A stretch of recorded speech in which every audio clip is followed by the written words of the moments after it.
The Heroes of Greyhawk is a game played by adults and recorded for an adult audience. Sometimes we use adult language and explore adult topics. Consider yourself warned.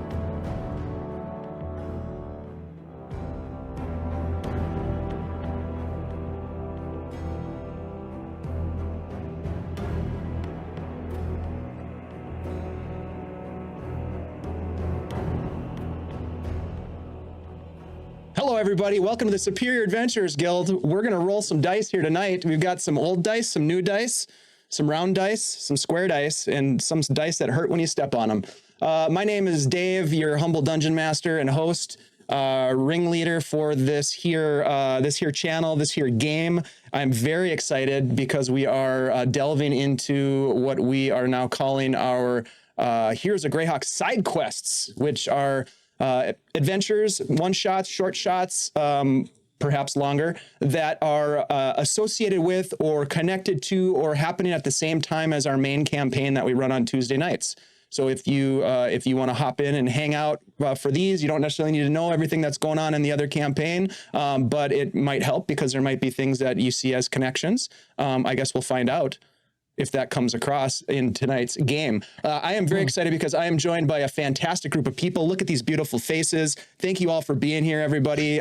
We've got an awesome table of players. And in just a second, I'm going to go around and ask each of them to introduce themselves. But I just want to say before I do that, guys, thank you so much, first of all, for taking the time to jump in and play games. There's a lot going on in the world. And I am a firm believer that games are an important piece of sanity and fun.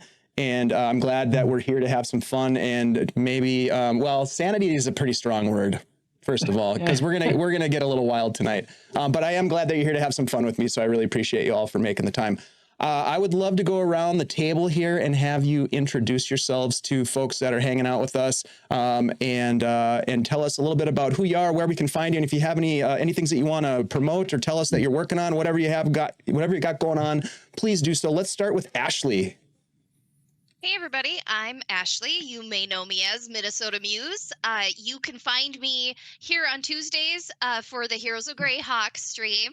And you can also find me as Minnesota Muse on Blue Sky or Minnesota Muse 99 on Threads. So come on down and friend me. Do you want me to explain who I'm playing tonight? You can tell us who you're playing, but briefly? Don't get too deep into it because we'll do that. All right, I am playing Nerix Danto. A female wood elf monk, level 5. Ooh, level 5. That's a nice level to be at. Thanks for being here, Ashley. It's great to have you crossing areas in the Flanness and joining us in Verbo City. Spoiler alert. Let's jump over to Korg the Mighty. Hello there, I'm Korg the Mighty, your local lore master in training, collecting the stories of the digital multiverse. You can find me here on Twitch, on TikTok, and YouTube under the same name, Korg the Mighty, and today I'm going to be playing Agramar, the half-orc, 4 levels in druid, 1 level in barbarian for that sweet, tasty barbarian action. Oof, that's hot, and I'm excited for it. Great to have you here, Korg. This is your maiden voyage on Guild Superior. It's a pleasure to have you joining us at the table. So welcome. I hope you have a good time, and hopefully this is the beginning of many more games. Thank you. Happy to be here. Heck yeah. Let's jump over to Armin. Hello, sir. Welcome. The man in the future. Thank you. Yes, exactly. I'm coming at you from New Zealand, where it's currently Friday afternoon. I stream on Twitch under the name Armin, and also on Twitter. I stream on New Zealand Wednesday nights doing miniature painting, D&D miniature painting. New Zealand Sunday afternoons in our long-running, round-the-table live Greyhawk-based campaign. So that's where you can find me in the digital world. And in the soon-to-be real world, I'm going to GaryCon, and I'm running an adventure there called All Along the Watchtower. So if you want to get on that game, sign up for it, please. It's probably under the name Ethan Cochran, which is my real world name. Whoa. Thanks. Real name. That's exciting. I'm super stoked to see you at GaryCon. Ethan and I have never met in person, although I threatened to hop on a plane and fly many hours to drop in and sample his delicious beverages. Excited. Yeah, I'm excited to see you in a couple of weeks. And last but certainly not least, Jose, welcome back to Guild Superior. Great to have you. Thank you, Dave. I'm Jose. I am I do TTRPG art for indie publishers and private commissions. And if you were at PAX Unplugged, you saw my latest creation, which was a 7-foot tall Lady of Pain. You might have seen some pictures floating around. And that's me. I'll be playing Lauren the Fox, which you will be meeting shortly. Fantastic. Yeah, that installation, I don't know exactly what it was for, Jose, but it was fantastic. And it was fun because if you go check out Jose's Instagram, I think it is, you kind of see the evolution of that piece come to life, and it's pretty awesome. Yeah, really like that. And Jose has also done some commission art for the Heroes of Greyhawk crew on some of our character art, which has been fantastic. And so we really appreciate you and what you do. You guys, I am very excited because we're doing a bit of a heist one shot, and this is going to be fun. I'm excited to see how it goes. As I mentioned before we went live, it's kind of a wide open, scary place because I have no idea what you guys are going to do, but I'm excited to see how it happens. My palms are sweating already, so I'm excited to see what happens here, you guys. So I think we'll just jump right in. Is that cool with everybody? Dig it. Sure. All right, Absolutely. Let's do it. Let me kick on some tunes here, just kind of set the tone. All right, so my friends, our story begins on a brisk autumn night in the city of Verbobonc, in the Flanness. To be more specific, this tale draws our attention to the dimly lit confines of the Crest Claw Tavern, a nondescript alehouse perched on the banks of the Velverdiva River and bathed in the sweet aroma of cheap ale. Amidst the flickering lanterns and hushed murmurings of clandestine conversation, we find a man sitting alone at a secluded corner table with a warming mug of ale set before him. Lorne, please, as we sort of like hone in on you sitting at this table in this tavern, describe to us what we see and maybe give us a sense of how Lorne is feeling right now, with the anticipation perhaps of a job and a new team. Luarn is a slight man. He is slim. He is probably 5'7" at most. He is of blonde stock and he's swarthy. He's got dark hair and a goatee with green eyes, and he is clad mostly in leather, dark leathers. He carries a whip on one hip and a bandolier of daggers, and he's looking at the door every once in a while, and looking down at the bottom of his mug and looking at the door, looking around the tavern, and that is what he's doing right now.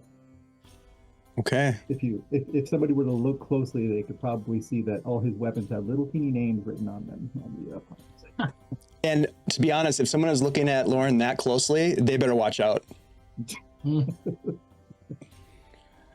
So, Lauren, you do scan the room, and you're waiting for the arrival of this eclectic team that you've put together for a job that you don't know all of the details for, but one that you know has the potential to be quite lucrative because of a contact that you have that's bringing you information here on this night at this tavern to share with you and your team. And as you look around, you see the first of your team members to arrive. A massive half-orc named Agromar walks through the door. Agromar, or Korg, tell us a little bit about what we see as Agromar walks in, and perhaps as well what Agromar is feeling as they enter into this new job. Okay. Before I say that, can I ask how Agromar found out about this? Was it just ascending, just like, hey, you've been recruited by Lauren, who you know from a previous shall we say, incident. Yes. Okay. Gotcha. Just wanted to confirm because that's what he would be thinking about when he came in. So you see a towering 6'8" half orc man. No sleeves, just a strap of leather armor and his gloves. On his back, a long javelin, carrying a great club in his hands. And by God, does he have a smile on his face as he enters the room and stomps through the floor, excitedly looking about for someone until he spots Lorne. he goes, "Hello there." Oh, yes, of course. Sorry. It's just I and he sort of like kind of scuttles over to you, but he's like really big, so it's like sorry, it took me a while to get here, and I was very excited because I don't think we've actually, when was the last time that we would have seen each other at this point? Probably a few days ago. Probably a few days ago. It's been so long. It's been at least almost a week. Well, it has felt like a lifetime. How have you been? I'm doing well. Margot has a beer for you. I'll be right here. Please have a seat. Wonderful. And he sort of, I imagine that the stool is maybe a little bit too small for him, so he just sort of squats on it. Yeah, you kick the stool aside. It kind of grates on the ground as Margot brings around another ale, sets it in front of you. The two of you sort of sitting in silence for a moment and contemplating the arrival of the remaining companions. Suddenly, I guess moments later, I would say, and by all accounts, perhaps unnoticed, the two of you are met by a woman of elven ancestry who moves across the tavern, slipping in and out of the shadows with a fluid grace. Nerix, as you enter this tavern and we see you, what do we see, and how is Nerix feeling about what's about to transpire? Okay. Materializing out of the shadows, like you didn't notice until she practically walked into the middle of the room, is this lean, muscled monk with elven ears and fancy boots, who looks both, quiet, but every once in a while, the look in their eye is just flashes dangerously, where you're like, wait, am I in trouble? Or no, it's fine. I don't, maybe I didn't see that. And she just quietly and confidently walks right up to the table, and it's so good. It's good to meet you. Good to see you. Next. You know Agamar. You're looking much better. Do you Yes! feel better? Absolutely. I'm feeling ecstatic. And I'm excited to get to work together. I didn't know you ran in this type of work when we first met. I'm known to dabble in a few things, if it sounds exciting enough. Fate has mysterious ways of working, doesn't it? And that's what makes it exciting. Are we waiting for one more? We are waiting for one more. Okay, and you asked me what I was thinking of all this. I guess I would say that she is excited for the prospect of something that she can rough up. She's looking for a fight. Cider or wine? What was your preference, Nerix? Do you have anything stronger? I'm sure they do. Why, yes, we do, miss. What could I interest you in? Some rum? We do have a local distillery here in Verbobonc that makes a quite strong spirit. Surprise me. Very good. She sits down at the table. As she leaves, she gives Lauren a wink and walks away to gather your beverage. Finally, a small gnomish dandy. Mostly obscured, to be honest, by swirls of pipe smoke that linger in the air, passes through the entrance, and after a momentary pause to sort of analyze the crowd, perhaps, Jerry, you nod in acknowledgement as you see Luarn in sitting at a table with a couple of additional people that you recognize after a minute of contemplation. Tell us, what do you look like, and what are you feeling like right now as you gather with your companions? So Gerald Diamond, he did enter the door to the tavern, and flicker of disdain passed across his eyes as he takes in the crowd.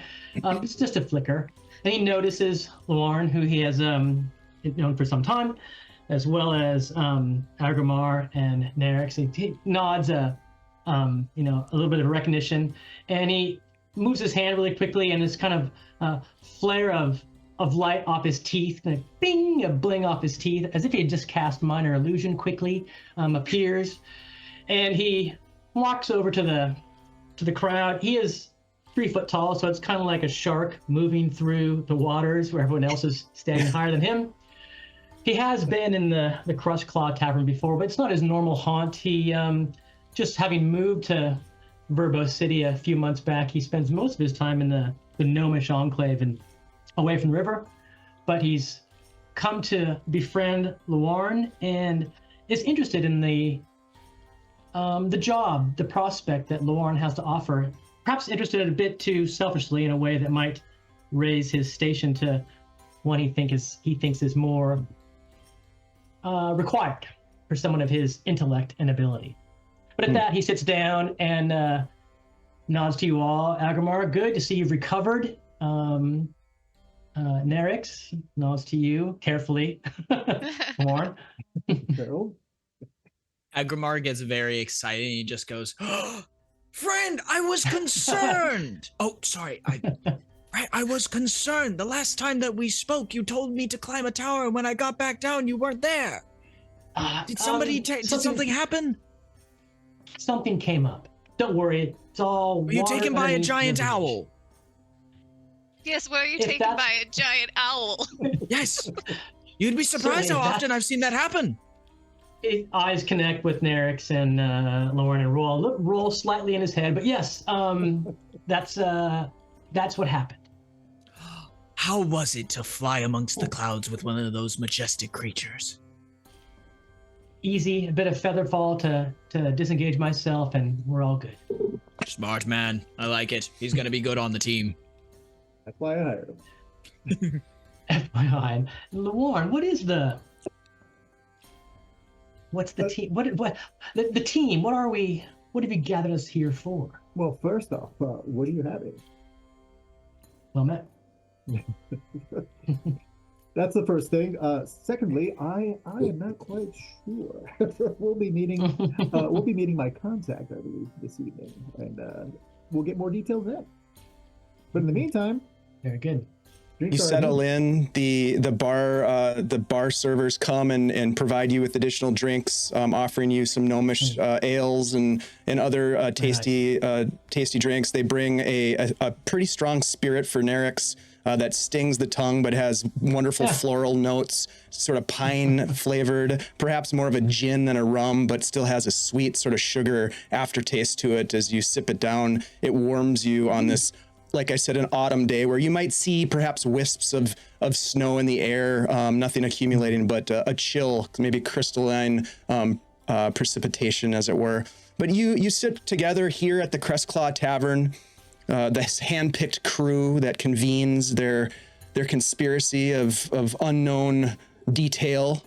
There's a melancholic bard that strums a lute in the corner, sort of nonchalantly and without a whole lot of motivation, it would seem.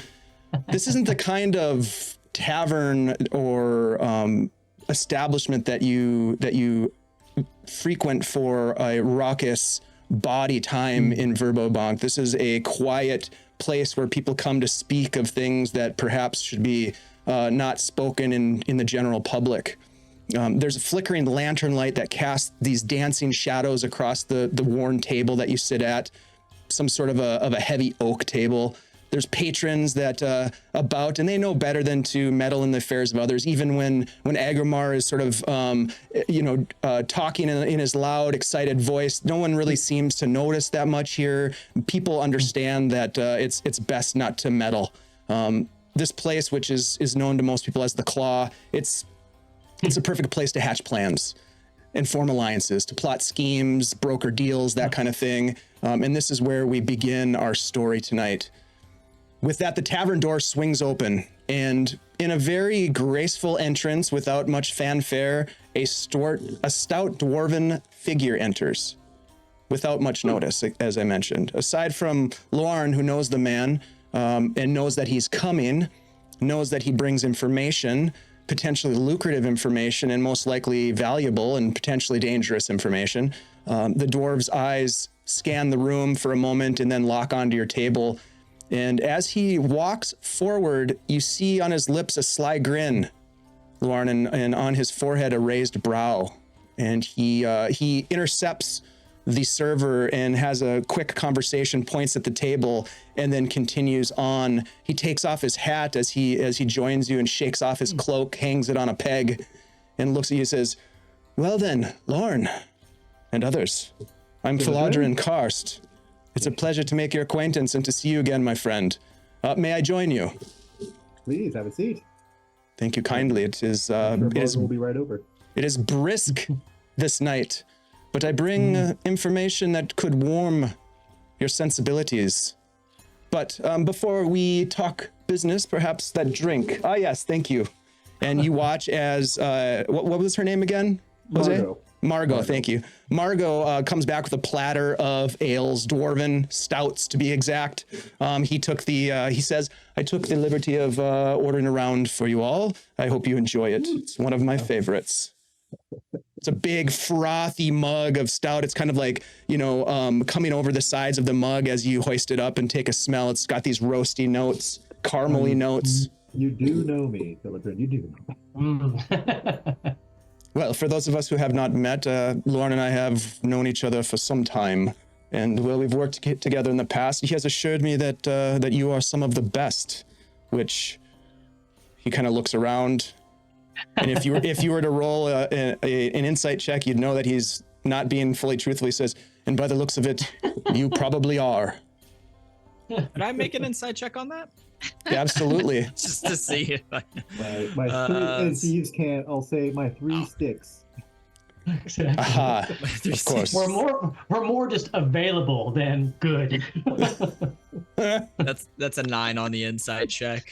Yeah, you get the sense that he's being pretty sincere. You kind of like this guy. He's being very Well, then you heard complimentary. right.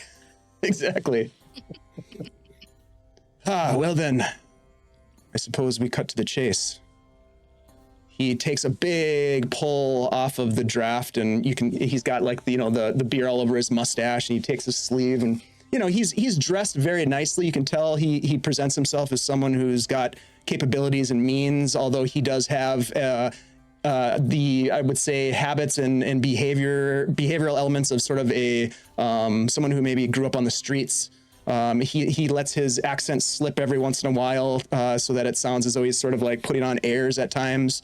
That he, at least Lauren would know that he often has gone by in the past the Viper when he was more active in the community, the Black Viper to be exact. But he takes a big pull of this beer and he sets it down and he says, "Well, we'll get to it then. I've been hired to put together a capable and discreet team for what you might consider a high-level snatch and grab job.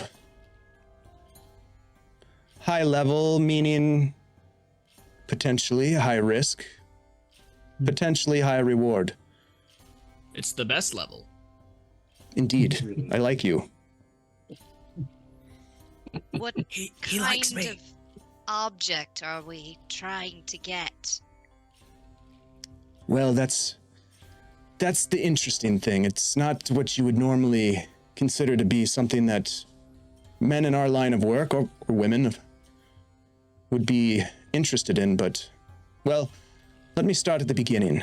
There's an auction of sorts taking place in Verbo City, and my employer, potentially your employer, should you be interested in taking this job, which, Lauren, I hope we're not wasting our time here, but our employer is interested on obtaining this painting before it goes to the auction, before anyone has a chance to bid on it, perhaps even before they have a chance to see it.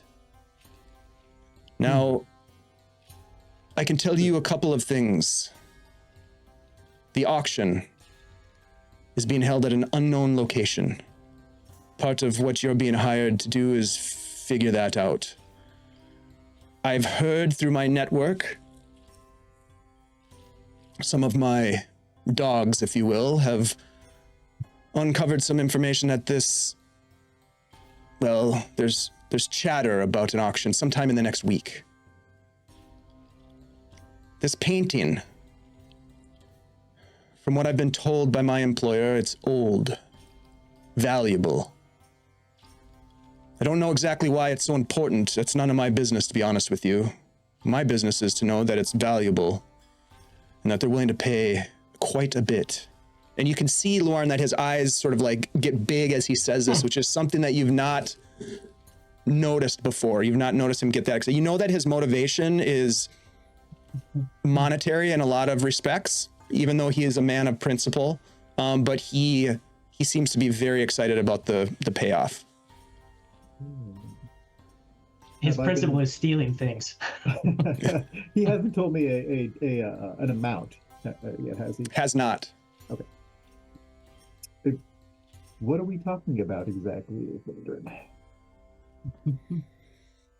In terms of compensation. In terms of, yes. Well, he looks around. He says, I can tell you that we'll be able to stay at the finest establishments, eat the finest foods, sleep with the finest partners, purchase the finest properties. Let me just cut to the chase, damn it. They're paying us, collectively, 10,000 gold pieces to recover this painting. Luarn kind of some of the stout. Exactly. He tries to cover it up. So, tell us more about this painting. Well, yes. The Jolly Green Giant, do you have something to say? Agramar? Oh no, I was just going to say it must be a very beautiful painting. I've been learning a thing or two of art recently. I know that you don't mix blues with other blues.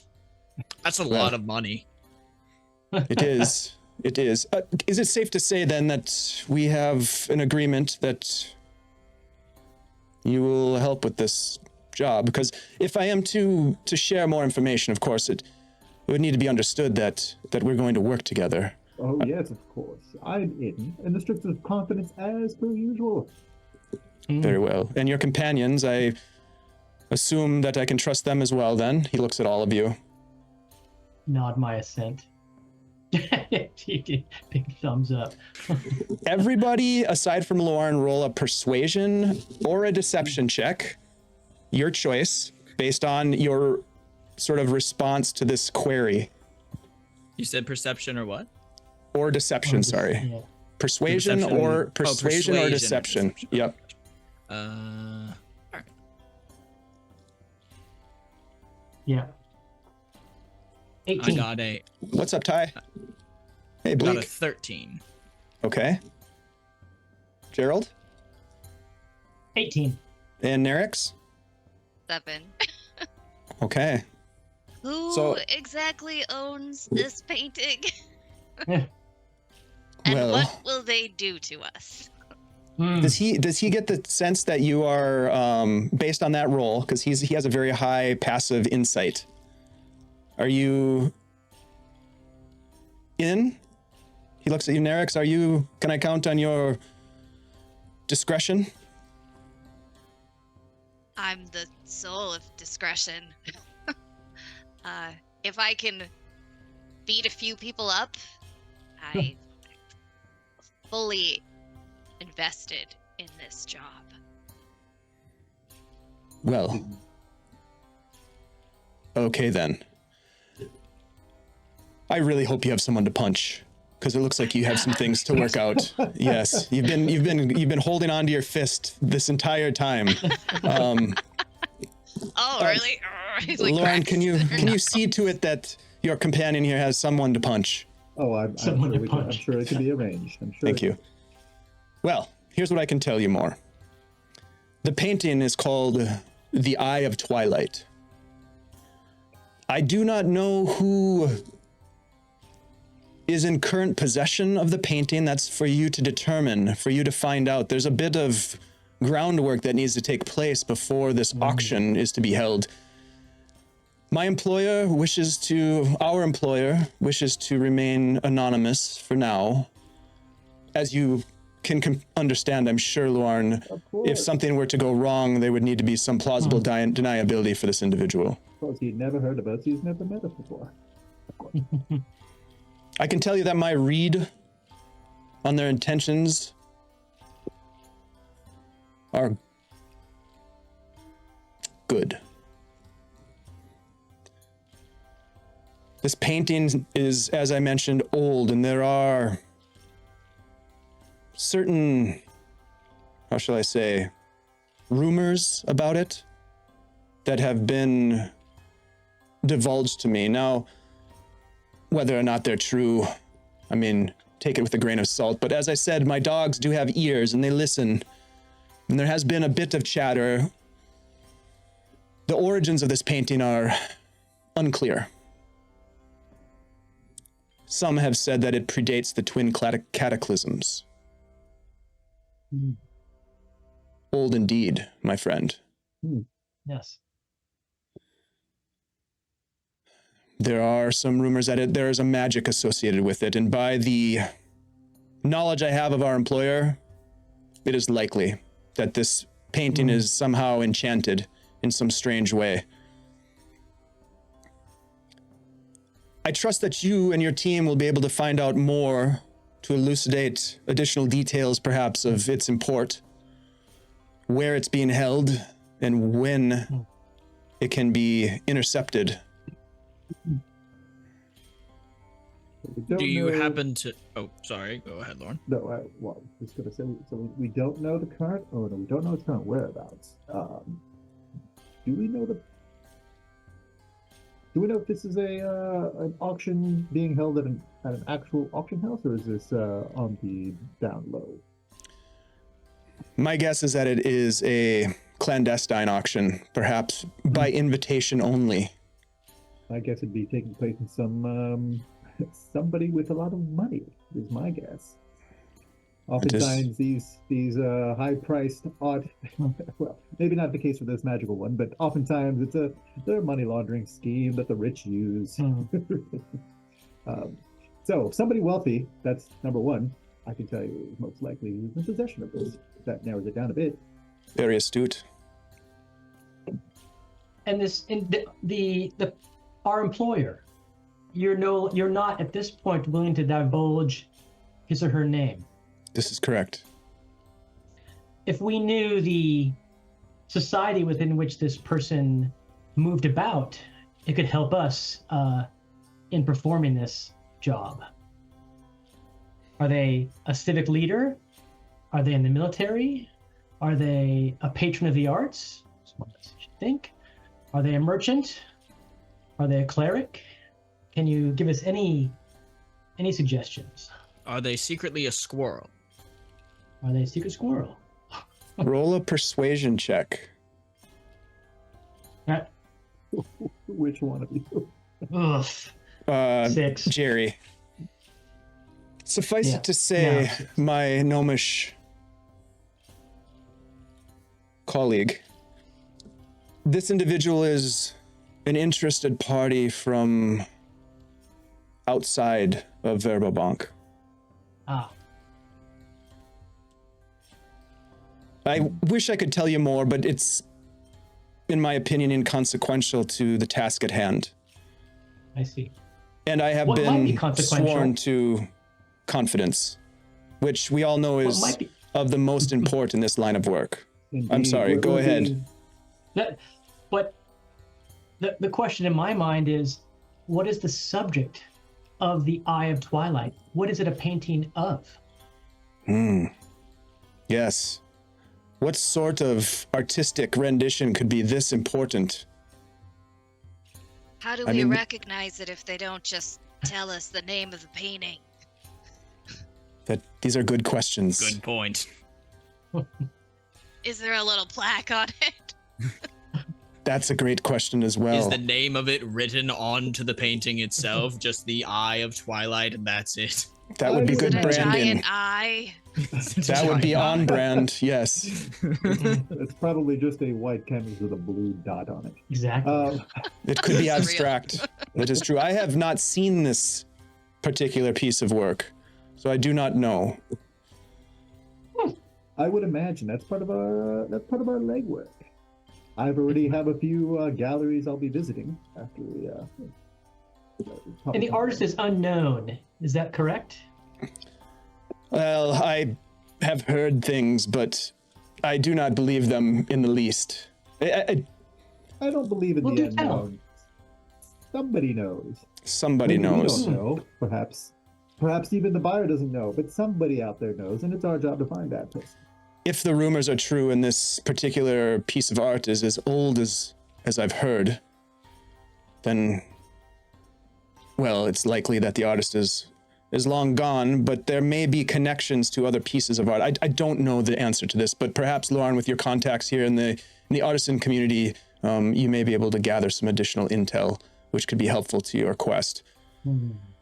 And if the artist is still around, then we'll have to renegotiate our fee. Yes. I mean, elves live a long time. And so do undead. Yes. Exactly. Let's hope Liches for in all of our particular. sakes that this particular individual no longer is with us. Oh, really? That's interesting to know. Mhm. I have another question, if I may. Yes, of course. You said that it might be enchanted. Are you privy to any knowledge about if said enchantment could be dangerous to us in I any would way, shape, or form? An excellent question, my astute half-orc colleague. I I would- believe you should assume it to be very dangerous. Good. I just want to make sure I won't touch it and have my arm disintegrate. That because I like using these things. And I Magical should say, anti-theft device. no punching Awesome. of the Exactly. painting, No, please. No, No punching punching the the- painting. No punching the painting. Okay, I learned this. I learned this a month ago. Paintings are for looking, not for punching. Not for punching. I have the scars to remember that lesson. He's a quick learner, Akamar. Well, He gets like a proud smile on his face. He's like, see, he gets it. I have other business to attend to, Lauren. I will be around if additional questions need answering, and I can be of service. As you find additional information, please keep it in the utmost confidence. And Of course, Philodrin, I know how to get a hold of you. very well. My friends, it's a pleasure to see you all. We shall all be richer because of it. Indeed, we Positive shall. That's the positivity I love about you, Philodrin. Yeah. I like to enrich the lives of my friends and those that I can trust. And we have had a long, fruitful relationship here in Verbo. And I trust you. Indeed. And by extension, the three of you as well.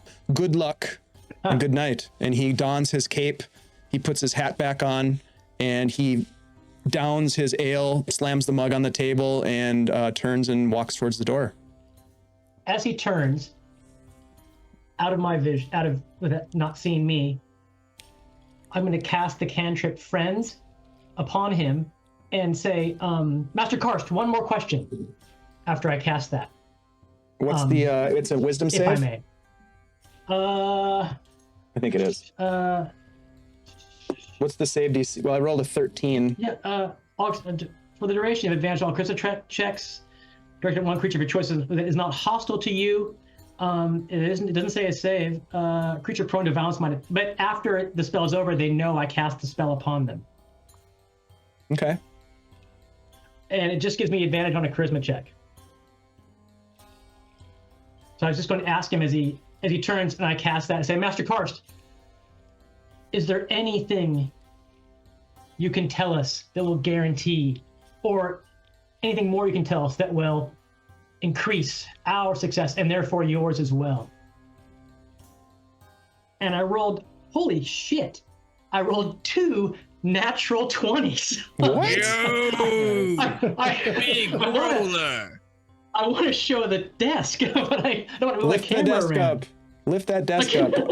I mean, I'm serious. I know how to do it, but far out. All the green screen. Nice. The teeth got really shiny for that one instant. Yeah, right. Yeah. Just Anyway. like a We're all suddenly full blind. We're like, oh grill god. bling. So, there you go. Yeah, he does not get a saving throw. Okay. And you didn't have to roll. Oh yeah, you did because you're rolling a charisma to try to Charisma persuade check. him. A charisma check, yeah. Yep. To Okay. persuade him, indeed. That's what I'm doing. Yeah. Absolutely. Okay. So he turns as he turns back to you, and he says, "Well, I would say this: if we know of this painting's presence in Verbobonc, it is likely that there are others who know of it as well. And if it is as valuable and perchance as powerful as we think it may be, there could be others looking for it as well. My advice to you, sir, watch your gnomish back." My thanks. And he will, so I concentrate for a minute on that spell. After the spell's over, he knows I cast it. So 1 minute. just so All you right. is Yeah, in 1 minute yeah. he will know this, that he was whatever, Ensorcelled. Yep. ensorcelled. Yep. All right. So he Bamboozled. he walks out the door before that minute, so he doesn't realize that until later. And if you were to see him walking, he's like, That little shit. yeah, that little shit. All right. He must be from Gnomeburg, the south side. All right. So with that, you are now here in this tavern to do what you will. My thought here for how we could play this out is that there is time for you to do some things to investigate. So it could take a number of days to find out some more information. And we can kind of like go around and you can kind of tell me what you guys can discuss for a little bit, and then you can come up with a plan. You can tell me what you want to do in either individually or as teams. We'll make a couple rolls. We might have some NPC encounters, that kind of thing. But we'll try to see if you guys can gather some information. So, Lauren, why don't you start, since you're kind of the leader of this particular crew? Why don't you kick it off? I would say first thing, whether we want to do this as together or split up, we might save some time if we split up. But I would think the first thing to do would be in the morning to go to prominent galleries or art sellers in the city and ask them what they know about this painting, its whereabouts, anything they know about the painting. The next line might be to find out who, from those people, we might be able to find out as well, who are their more wealthy patrons? Who buys the most paintings in the city? Who's interested in this sort of thing? If it's enchanted as powerfully as Pilgrim says, it could be that both someone with money and who is a sorcerer or a wizard or some sort of magic user, a combination of both those things, that might narrow down our search a bit. Yeah, I think we should think of the thing as a weapon, essentially. Indeed. Not just your normal art object that some collector wants, but We have those crossing paths. Someone who is into the arcane and someone who has enough money to buy something like this. That might narrow down our parameters. That'd be the first line. Second line might be to find out where an auction like this might be happening. I would imagine it's in somebody's well-guarded home. High on a cliff somewhere, castle perhaps, manor, mansion, something to that effect. Well, that's what I would. I'm not very charismatic, but I'm very sneaky. Well, as Philodrin said, there might be dangerous people that we might be in competition with and don't quite know it yet. So, Maybe one of you more glib fellows could pose as a wealthy art fan, and we could inquire about purchasing something since you're new to Verbo. Indeed. I would, Jerry might, since he's been in Verbobonc, he's been trying to ingratiate himself with the hoi polloi, the upper crust of the city, which he believes he belongs to. So perhaps he might work that angle a little bit. He's not charismatic, so but that's just the way it is. But maybe he can talk to some of the people that he has tried to, like I said, get on the good side of, and just ask about art galleries and art and patronage of that kind.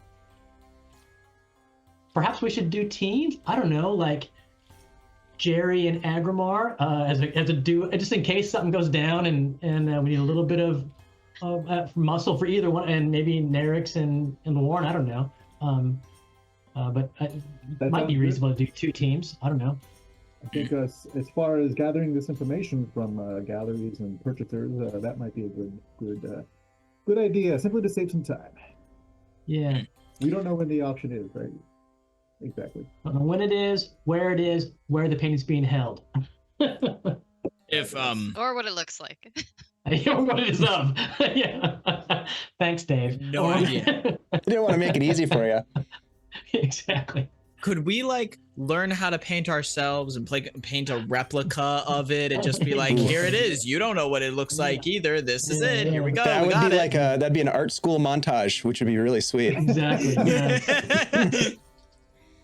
We turn this into like a Disney Channel movie of us Yeah. trying to replicate this painting. So Jerry might first go to Gnomeburg just to see his contacts there, because talk to individuals there if they know of anything, and they might not know anything, but that might give him a lead as to where to go to then kind of the next stage of intel gathering. The gnomes have been here almost as long as the elves. If there are any elvish-owned galleries or purchasers of art or art aficionados, that's who Lawan would be after. Maybe Nerix and Gerald should go to Gnomeburg since she's an elf. I don't know. Although If may I also an angry, nasty elf, as I gather. Oh, just wait. may I also pose a suggestion, Of perhaps? course. Now actually the question to the DM, are there any like potential like I guess fight clubs in the city? Is there anybody where like more muscly people would sort of hang around? for sure. Yeah. I feel like I would know this. Yeah. Yeah. That was also something that I was going to say. If when you brought up teams, I was like, oh, the barbarian and the monk going. I'd say that probably Agribar has definitely like been in a couple of those and has gotten to know some of the people. There's probably going to be security at this thing, right? Yeah. Guards, stuff like that. And if it's such a high profile event, if so many important people are going to be there, they're probably going to need to, they might have their own private group, but they'll probably need to rent out a couple as well. Me and Nerix could also ask around to see if anybody has gotten any contracts recently for any high profile security jobs of sorts. At a nearby manor. Yeah, at a nearby manor. Traveling. Yes, that's an angle. And if we find out something of the sort, we could give that person a sick day. Agromar, I'm so proud of you, Agromar. You really took that underhandedness conversation we had the other day. I did. I also. And he reaches into his pack and he pulls out like this tiny little helmet, or it's like a helmet for a normal head. And he goes, I also got this as well. I don't This. think that'll fit you. I know, but I can do this and it still works. And he puts it on his head like a hat. Ah, it's a lovely piece. And he goes, I've been going around, my friend, and I've been listening to the thoughts of important sages and people of a mental clarity, of tricksy mindedness as well. And I've been learning things. Okay. Like, let me hit you up with one of these. What kind of things? Well, let me hit you with this.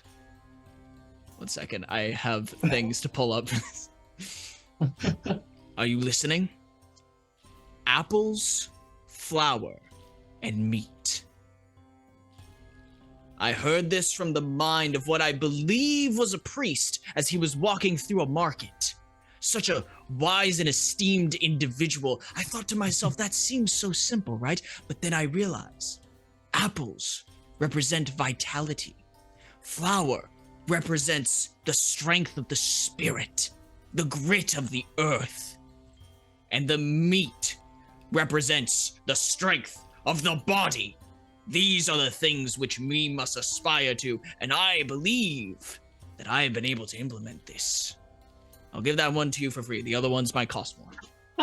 I'm gonna order a beer from Margot. Margot, Yes, of course.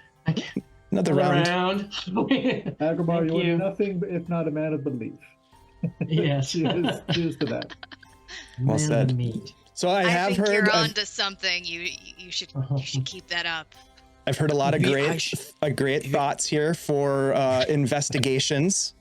And we can do, depending on the time frame that we're working with, we can do more than this too. But do you guys want to try to track down some of these ideas? I've heard investigate art galleries, maybe see if there are some specific individuals that might be collecting or talking about art pieces.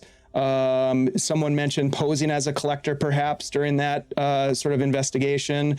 You mentioned Jerry going to Nuremberg to talk to some contacts, and then there was also the idea of perhaps connecting with some of the hired muscle that might be around town who would potentially be looking for jobs for security details and that sort of things. Yeah. So, yeah, I think in the morning time would be the time to visit the galleries, and maybe towards the evening would be the time to visit a place like a Fight Club. That sounds good. Okay. Now, is one of us going to pose as a collector? That is one angle. I think we asked some questions discreetly at galleries, and yeah, I think they can assume whatever they like about us and why we're asking those questions. Okay. Although I do think we should wear our best. We should wear our best. Yes, I'm trying to think of an illusion I can cast that will make us an illusion that'll make me more charismatic, and it's just not that powerful. So, yeah. We'll just go to a nice clothing store and get some nice clothes. Okay. Sure. And I can go by myself to Nuremberg, to Cron Hall, the main pub and inn in Nuremberg, and talk to the proprietress, Muriel Cutterfro, and see if she has any juicy tidbits. Okay. Let's do that then. We'll adjudicate the idea of looking for the hired thugs sort of aspect of it first, since it's evening, and perhaps evening would be the time to do that. Agamar, you certainly would have some knowledge of some of the areas where people are doing sort of underground street fights, that kind of a environment. So you're able to lead the group to that location. And Jerry, at that time, you could also go up to Nuremberg and follow up with your contact at Cron Hall if you'd like. Sure. Okay. You're gonna go talk to Muriel Cutterfro. Okay. Muriel Cutterfro, she's the proprietress of that. Yeah. That's from Vecna Lives. Yeah, there's so much great Verbo content there.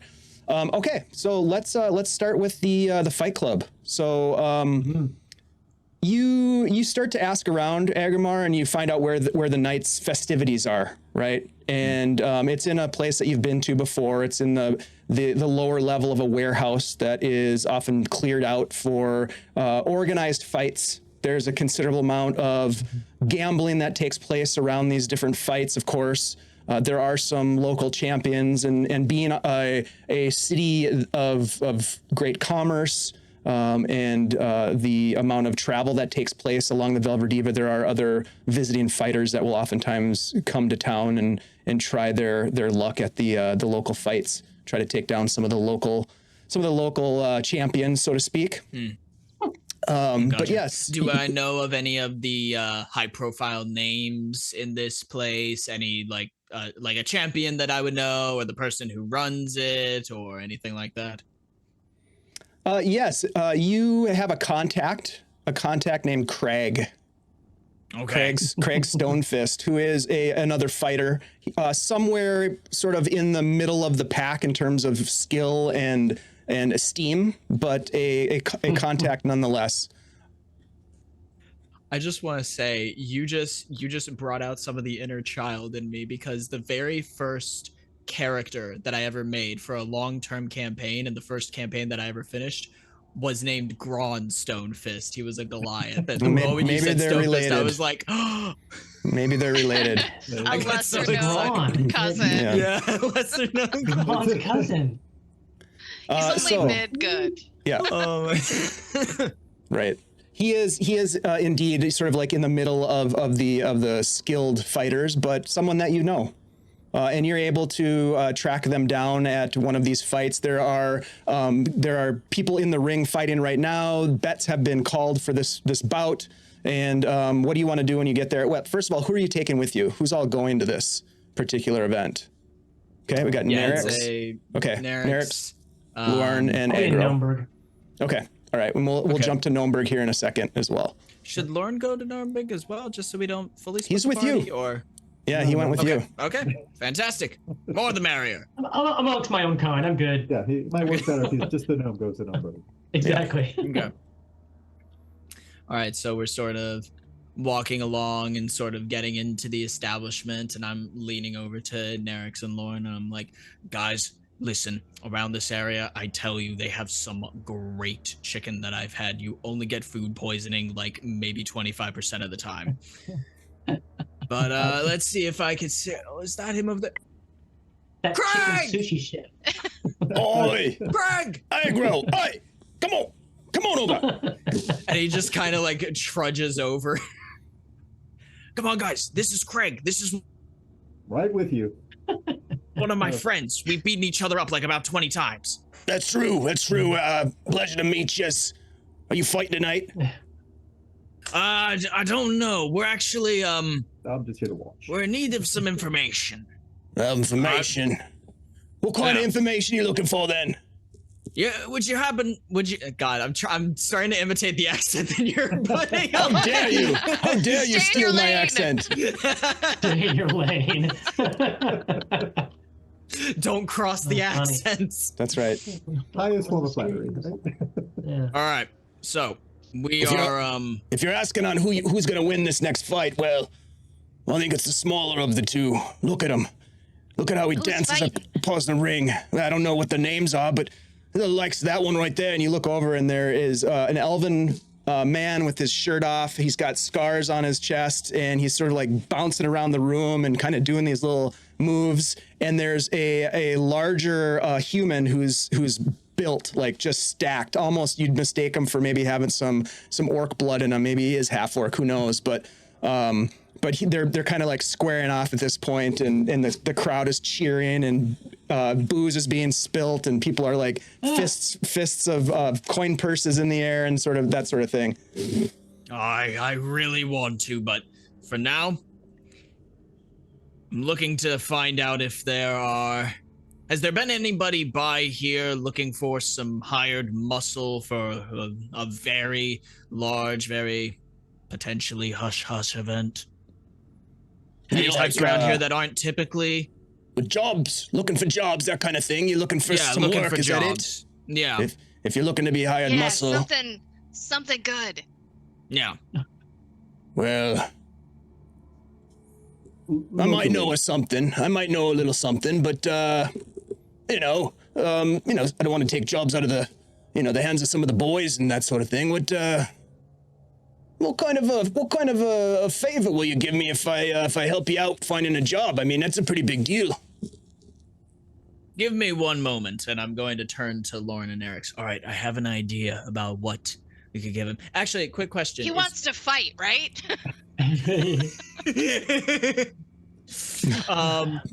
You said that Craig was just one of the fighters of the place, or is he somebody that sort of helps run it? No, he's just a fighter and attendee. Okay. Yeah. So, trying to think then. What could we potentially offer him? Think subtle. Is there someone who runs I'm this just thinking. establishment? Perhaps they might be the Go to one the top. whoever's hiring these, if anybody is hiring them, would have contacted them. That is true. I have an idea. Would you like to hear it before I say it? Of course. Okay. Because I respect both of your opinions. Here's the thing. If they're going to be looking to hire some muscle for this event, they're only going to want to hire the cream of the crop, right? You If would I can expect. find out who's potentially being scouted for this, challenge them to a fight in the ring, put on a good show for the crowd, and take them down, well then, that might be an easy way for us to be in. Actually, maybe, this would be, and he keeps getting really, like, he's like dancing on his feet a little bit. He's going, wait a minute, what if we found 2 of them, and then Nerix, you and me, we could do like a tag team thing. I could throw you at them. Sounds fantastic. Inside job. You become the guards for the painting. You can hire Exactly. on as the muscle yourself. Exactly. And then we can let you guys in through like a back door or something. I'll be the outside man. As you can say be that, the and you're inside. having this, as you guys are making this plan, and Jerry, you're not even there, so I don't know what you're talking about. Sure. as you excited. guys are hatching some sort of a convoluted and very complex plan, you can hear just a crowd cheer as the big human fighter gets hit hard. Blood just kind of and spittle just flying across, kind of in a slow motion sort of thing, stumbling back, comes in for another hit, kind of some body shots, and then gets cracked across the face, and just kind of the Tweety birds, and just sort of spins and just drops to the ground, and everybody just erupts in excitement, and the dwarven fighter just kind of like really nonchalant, just kind of like walks back over to where his stuff was and starts like wiping his body off with a towel. Just kind of looking around. So what do you guys want to do here? I think if we're all in agreement, I can turn back around to Craig and ask who's running the fights tonight and who's been like passing jobs around for folks. The butcher. The butcher runs the place. All right, good. Thank you. I'll make sure to buy you. You still like ale, right? Of course I like ale. Are you crazy? That's my man right there. He just jostles him around a bit. All right, yeah, I'll make sure to buy you 10 ales. How's that sound? That sounds better than 1. Good. Yes, it has a 0 on the end of that. That makes it better. All right. So, we need to go talk to the butcher. Do you know where they are? Right there. And you can see the butcher is like dealing out, like money's coming in, money's going out. They're paying off things. He's pocketing a bunch of money. There's a couple of thugs that kind of hang out with them that are sort of keeping an eye on things. They're well armed. He's armed, but he seems to be sort of the bookie / organizer, kind of a Don King sort of vibe to him. Okay. Nerix, you want to get in line? All right. All right. And then we're gonna walk up to the butcher and sort of wherever they are. He's paying no attention to you whatsoever. Can we get his attention? Be like, hey, excuse me, over here. He kind of looks at you and just sort of like looks away, and he's taking care of business. Like he's dealing with people and money. Like he doesn't really have. You get the sense that he doesn't have time for you.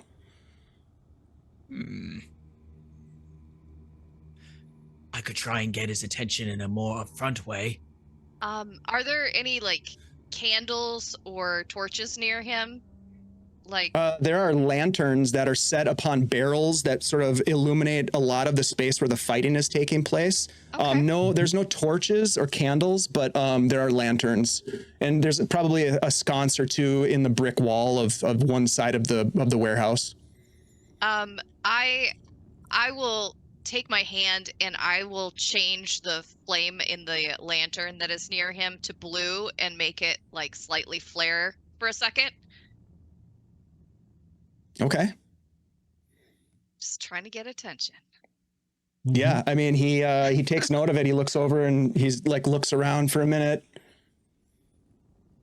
And at that, Agrimar is going to take his great club, and does he have like a table in front of him if he's like dealing out a bunch of stuff?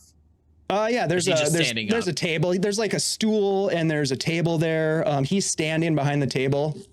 Okay, Agrimar is going to slam his great club down on the table. He's going to go, "Hey, I hear you're the one that's dishing out, taking care of all the fights tonight, and the one who's handing out jobs." That's right. I'm the fucking butcher. Yeah, who the fuck a are cool you? name too. Is there money on the table? No, there's not. But there is a ledger that he closes and pulls off the table and puts in his pocket. And you can see, Luarn, I'm not even going to make you roll insight or anything, but there are at least 6 hired thugs that are sort of like taking note of what's going on here. Mm-hmm. Listen, Yep. you like making money, right? He looks you up and down. Make this quick, then. I hear tell that there's been a couple of more expensive jobs run through here. I want to challenge the people being scouted for that thing, and if you tell me who they are, I will give the folks in those stands the show of a lifetime in that ring. Who the fuck is you? Who the fuck are you? Who is this? We are Agrimar and Nerix, a traveling band of ass kickers. I look into the bodyguards and be like, it's true, they are. That's true. They can confirm. Those are all their names. Uh-huh. He's either the greatest fighter you've ever seen or a big punching bag made of meat. Either way, I don't see how you lose. Agrimar, roll a persuasion check. Okay. Got a +0 to persuasion. It's a high DC, but because you're being helped by your friend Nerix, you can roll it with advantage. Okay, and am I able to quickly cast guidance on myself? What does casting guidance look like for you? That's a what do you mean? Like, what does it look like when you cast guidance? Usually there's like some sort of a somatic or a verbal component to these spells. So in that case, I wouldn't be able to really stealth that. He would probably notice me doing that. It's like, why are you praying? Yeah. Please. Yeah. I mean, it could be like, you're like, Agrimar, just 1 second. Agrimar, you can do this. You've got this. You are persuasive. Believe in yourself. You could do anything. He's giving himself positive affirmations. Yeah, exactly. You're smart enough, you're good enough. Gosh, darn it, Arcana people like you. Yeah. Nice right. reference, Jose. All right, you know what? I'll give it to you. If you do that little side thing, which I think is kind of cool, and you kind of like talk yourself into it, he's just kind of like, all right. The DC got a little higher, but you do have the guidance. Underhanded. All right. So that's going to be a D4 added to the roll. Yep. At advantage. I think I just add the D4 to whatever the highest Correct. is. So That's correct. roll twice. So I rolled an 18 and a 16. Okay. And now let me roll your the D4. D4. I got a 3, so that's a 21. That's good. He looks at you and says, all right, then, I guess you're either going to get your ass kicked, which could be lucrative for us. Isn't that right, boys? So you're looking for work, is that it? Well, Yes. there's work all the time around here in Verbobonc, if you've got the skills. We're looking for good fights and good pay. We've been told you have both. Well, the kind of work that's been floating around recently is more of a quiet sort of job, not loud, rambunctious bashing of heads, if you know what I mean. Sometimes, don't worry. let me just tell you a little something. Sometimes it's good enough to talk softly and carry a big stick. I have the big stick. work on the other part. We're working on the talk soft. Yeah. Nerix has the talking softly. Nerix, show them the thing that you did when you came into the tavern that one time. Oh, like Nerix just for a second closes her eyes and casts silence. Serenity now. Serenity now. I use my shadow arts to create a 20-foot radius sphere centered on us of silence. Boom. How's that? Exactly. How's that? Exactly.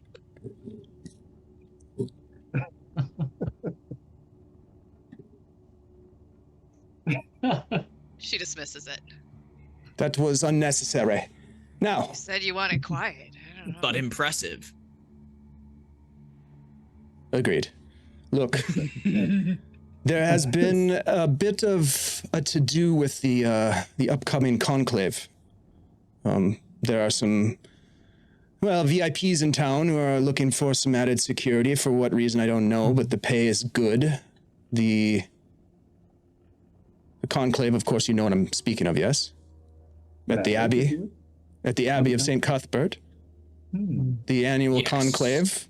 Bishop Hoffren holds this conclave annually, bringing together many of the priests and clergy of St. Cuthbert from the surrounding countryside, mostly here in the Viscounty. But they are gathering in a week's time. There have been some jobs associated with that particular event. Guarding people? Yes. Guardian VIPs, if you will. That stands for very important people. Dignitaries. Oh. Yes, indeed. They So got, dignitaries. Just the kind of work. they got anything cool happen at that conclave? Like, a special speaker? Or... I mean, it's cool if you're into the whole Cuthbertian, dogma. Keynote as the Cuthbert. Exactly. Yeah. I'm Who's sure giving the it's, TED talk? he looks around. What's the He looks around subject? as you guys are joking about St. Cuthbert, and he kind of looks around because, as you guys know, this town is partially run by the church. They have a very strong hand in town. But he looks at you, Lauren, and he says, "I'm sure the keynote would be given by His Holiness Hoffren. The bishop himself seems to think quite highly of himself and his connection to the god. But nevertheless, it does bring, for those of us who could give two shits about St. Cuthbert, a bit of an influx of finances. It seems to be good business for the town, and for us. The trickle-down economy seems to be working for the moment." This is all starting to track in Lauren's mind. Okay, all right. Yeah. Sound good to you guys? How would one go about getting one of those jobs? Well, you'd have to perhaps speak with one of the clergy or have an in with some of these VIPs.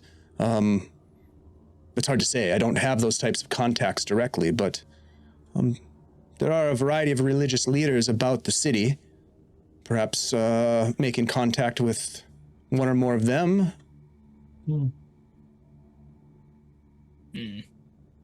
And has anybody else in the crowd tonight already been scouted or approved for one of those jobs? Well, I wouldn't know. Oh, Is he lying? Yes, Sure you wouldn't. he is lying. Yes, indeed. He For is. sure he's lying. That's it. We don't even have to. Yeah, no, you Sure. don't. Yep. And then he Would turns. I think that sort of information might be in his ledger? You tell me. think I it mean- might be. Yeah, maybe. Okay. He does Feel look at like- you. He looks at you, kind of contemplating his response because he has a high passive insight as well. And he says, "Information like that comes at a price. Your bloodied what- face, my friend, is not the price that I'm talking about.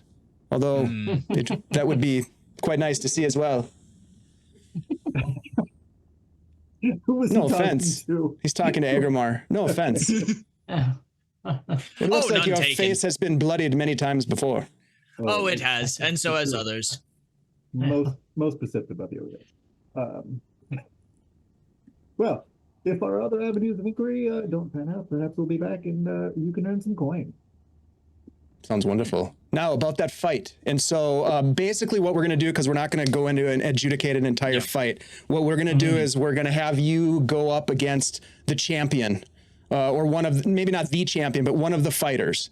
And we're going to do two things. We're going to roll initiative, and we're going to do the best of 3 rounds. And it's just hits. We don't need to worry about damage or anything like that. It's just hand-to-hand combat, physical unarmed combat. All right. Okay. So this is going to happen. And so it's Alright. me and Nerix?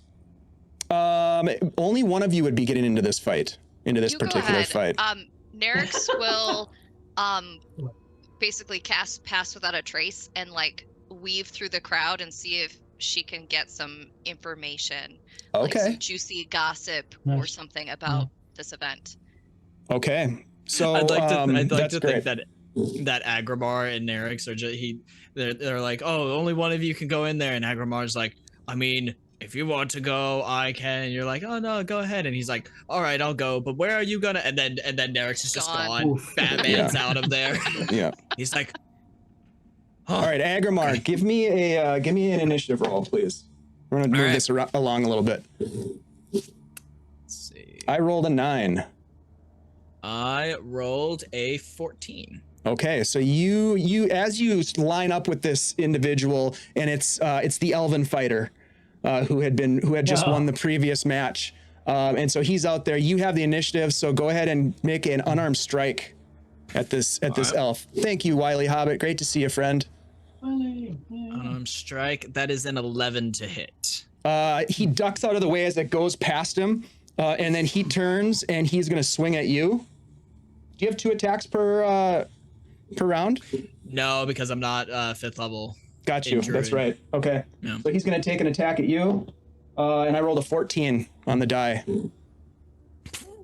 He clocks you right in the yeah, it face. hits. Okay. So he's got one strike on you. You have 0 on him.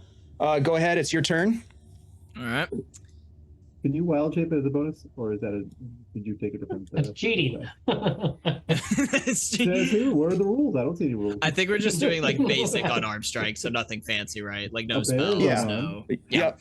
Okay. So that was I rolled a 9, so +1, 10 for initiative. You're good. You have the initiative already. We just roll it once per round per combat. just one. Yep. Okay. Gotcha. Okay. So go ahead then, and roll a strike to hit. Okay. That's a 22 to hit. Hey, Yeah, you hit him hard right in the nose. Boom! And in the second round, you get a point.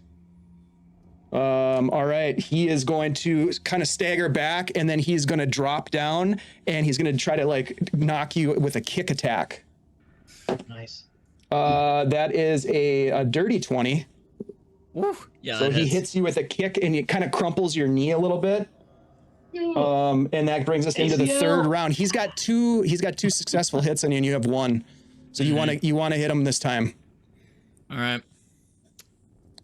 Rolling. That is a +6. That's 21 to hit. Okay, that definitely hits him. Nice. So you're at two each. Now this is the die that's going to make the difference, because he's going to try to hit you, and if he gets you, then he wins. If not, then it's a draw. Okay. Which in some cases can be just as good as a win, especially if you're up against someone like this. So here we go. That is only a 14. That does hit. He has He an hits AC of you. 13. He hits. You guys are watching as this happens, and you watch as Agrimar gets hit one more time hard and just kind of staggers back. The crowd goes wild, and he kind of knocks you down onto one knee, but the elf comes up to you and reaches out a hand and kind of like pulls you back up, like to your feet, and kind of gives you like the good fight kind of vibes, you know. You can tell that he's kind of an honorable fighter. He's not like, but he doesn't say anything. He's just kind of nods, and then he goes back and takes care of his business. If any of you clap were him on the betting on any shoulder. of this stuff, like you probably could have made some money. What I would like to do is, Nerix, I would like to know let's see. Give me a investigation check. Okay. And do you have any abilities that you would lend to this role that you'd be using as you sort of attempt to gather some information? Just to, be like moving in and out of shadow so people don't know that I'm there, so I can be a little closer than I would have otherwise, so I could probably overhear more because they just aren't getting a vibe that I'm around or I'm eavesdropping. Okay. I unfortunately got a 10. You were able to confirm the information that you gained from the butcher who basically told you that there's some high paying jobs. You do hear more about the all the economic activity from this conclave that's going on. And you guys all know where the Abbey is, of course. So that's, something that you could potentially investigate next. So with some information in hand, a couple of bruises in the face and elsewhere, perhaps, you guys head back out of this place, having had an interaction with the organizer of this. Meanwhile, in Gnomeburg, we have Gerald Diamond, who is exploring and connecting with Miral Cutterfro, the proprietress of Cron Hall. And tell us a little bit, Jerry, what your plan is here. I was going to the pub and have a couple white wine spritzers and Nice. get the attention of Meryl. She knows I'm new in town. I've been here a few months, but all gnomes, we all know each other. I'm from the Gnarly and she's from the Hills, but there's some loose connections there. So just kind of sitting there at the bar, she's working the bar and moving her servers around, and I'm just kind of asking her if she's maybe what I've done previously is just what are the happenings in town. As I'm new, she knows I'm trying to ingratiate myself with the hoi polloi, and so I'm asking if there's any kind of what events are transpiring this week. What does your pointy ears tell you? As she sets a drink down in front of you, your white wine spritzer. Well, Jared, it's good to see you. Yes. Well, there's the bishop's soiree, if you will, that he has every year. The conclave, they call it. That's happening in town. But what are you getting at? You are digging for something. I can tell. I am. Fair enough. It's hard to get anything past you, Muriel. So I prefer to not beat around the bush when time is of the essence. And if I can be of service to a fellow gnome, then I would like to be, if it's in my best interest. Let's do a little trade of information, perhaps. I have been contracted to investigate a very expensive and powerful object, which will be trading hands in our fair city within the week. I wonder, and I can confirm this, maybe you've heard of this, something similar. I can confirm it for you. I can give you some more information about this object if you can tell me of anything that you know that may be relevant. For example, where it could be held, where it could be traded or auctioned. And if it is at all associated with, as you just mentioned, the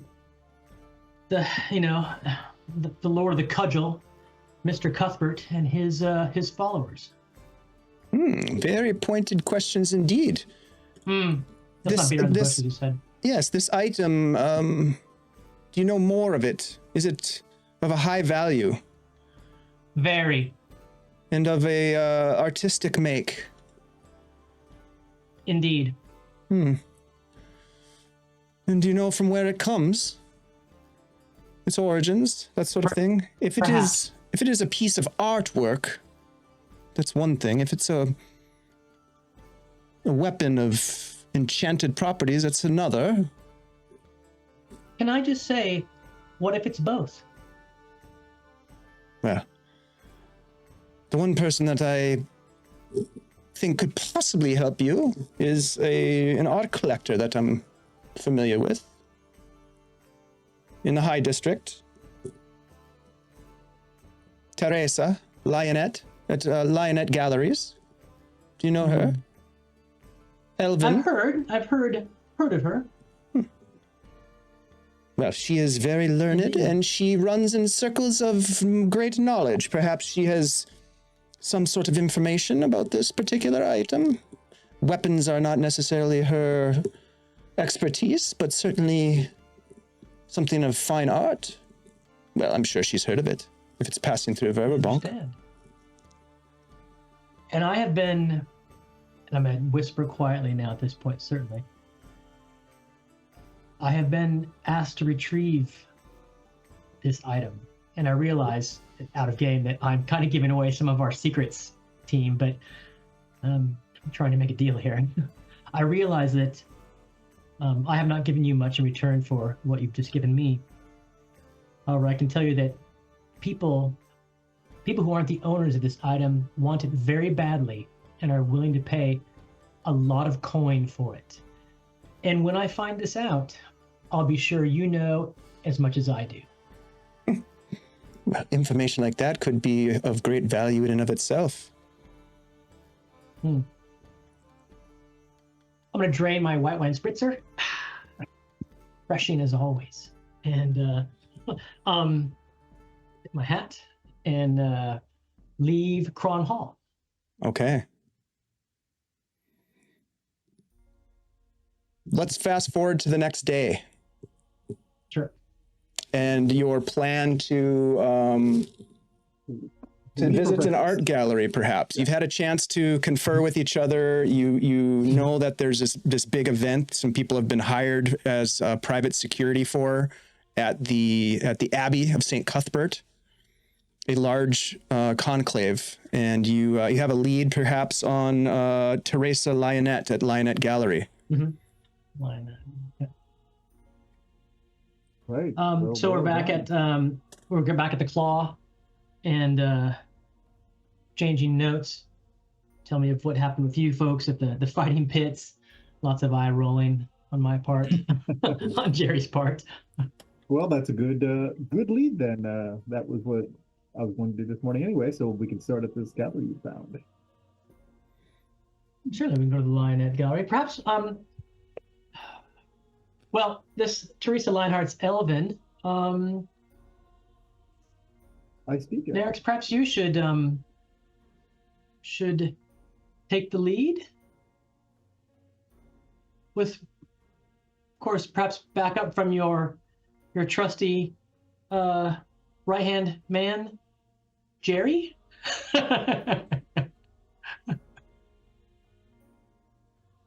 You're muted, Ashley. Yeah. I'm better at speaking with my fists than I am speaking with my voice. But if you think that I'm the best choice. I'm just actually, perhaps the Warren is. I'm just wary of, elves and half orcs. They're not the best of friends. No offense, Agrimar. Sure. Yeah, you. I'm the I didn't. The big, I tall, see green what you're guy. saying. Wait, why don't elves like me? No, I like never you mind. just fine. Yeah, I was about to say, Nerix likes me. Unless you're... For another time. Nerix, you wouldn't lie to me, would you? I don't think she could. I mean, I'm not right now. Okay. Exactly. Not right this second. I was about to have a crisis. I think we can ask this. I think this gallery owner will talk to whoever they deign to talk to. Perhaps. Okay. I'll wear my best. I went out and got some nice clothes, basically. Okay. So you've got your nice clothes on, and the four of you go to the gallery. We'll just say all of you go there. Okay. Looking as good as you can. Go ahead. No, I asked Jerry what exactly he found out. When he. Oh, that yes, indeed. That the owner of Cron Hall, a gnome pub inn where lots of gnomes go to hang out, but also to interact with the big people. Muriel had suggested that there is. She talked of the St. Cuthbert's conclave occurring, and that anyone who knows anything about art, powerful art, let's say, we perhaps should go talk to Teresa Lionette of Lionette Galleries, an elven woman. And so it seems like the right thing to do. I did have to, well, I made some promises to Muriel that may be difficult to keep, but I'll do my best. And leave it at that. So you guys find yourselves in the Lionette Gallery, a very beautifully kept gallery with very nice art pieces of all different varieties, 2-dimensional, 3-dimensional. Some of them look to be very valuable behind glass cases. There is one hired, very capable looking security detail that you're aware of, although any of you who are of the arcane arts would probably realize that there is likely to be additional sort of precautions that are taken at a place like this. Swimming with that, I'm sure. Yeah. Yeah. And as you enter, an elven woman comes to you. There appears to be no one else in the store at this moment, and she is very prompt in her customer service. So you don't spend a whole lot of time looking around. In fact, she almost apparates right before you as you enter.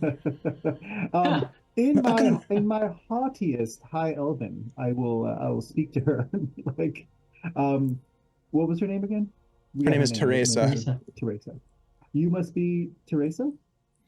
Well, indeed I am, and welcome to the Lionette Galleries. How can I be of service? Are you looking for something special? Maybe for someone special?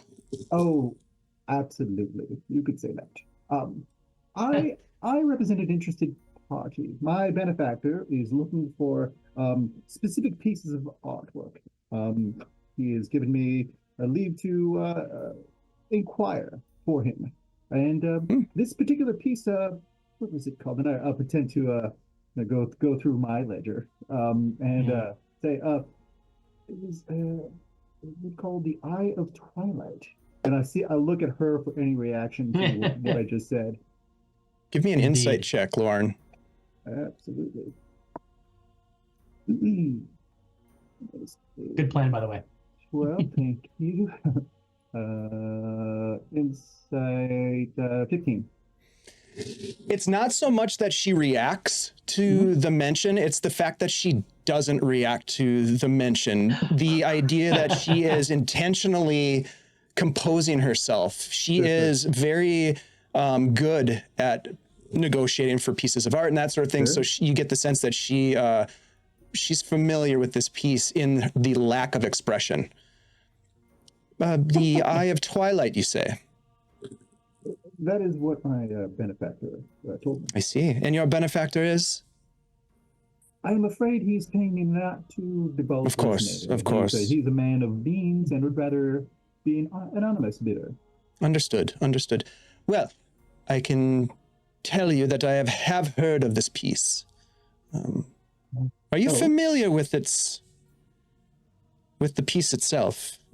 I have been most curious. My benefactor, I don't know if he's quite familiar.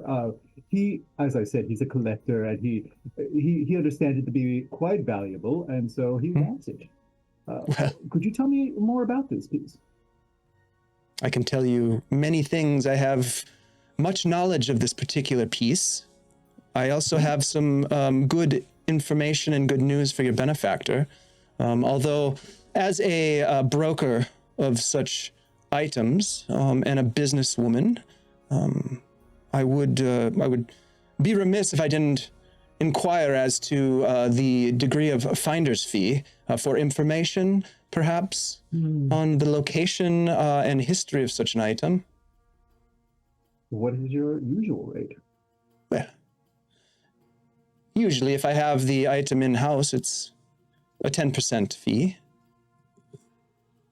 However, I do not currently have the item, as much as I would like to have this item. It is quite valuable.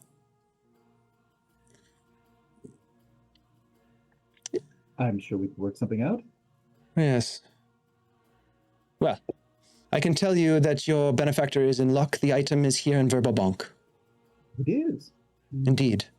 And, as it were, the luck would extend beyond just the mere presence of said work of art.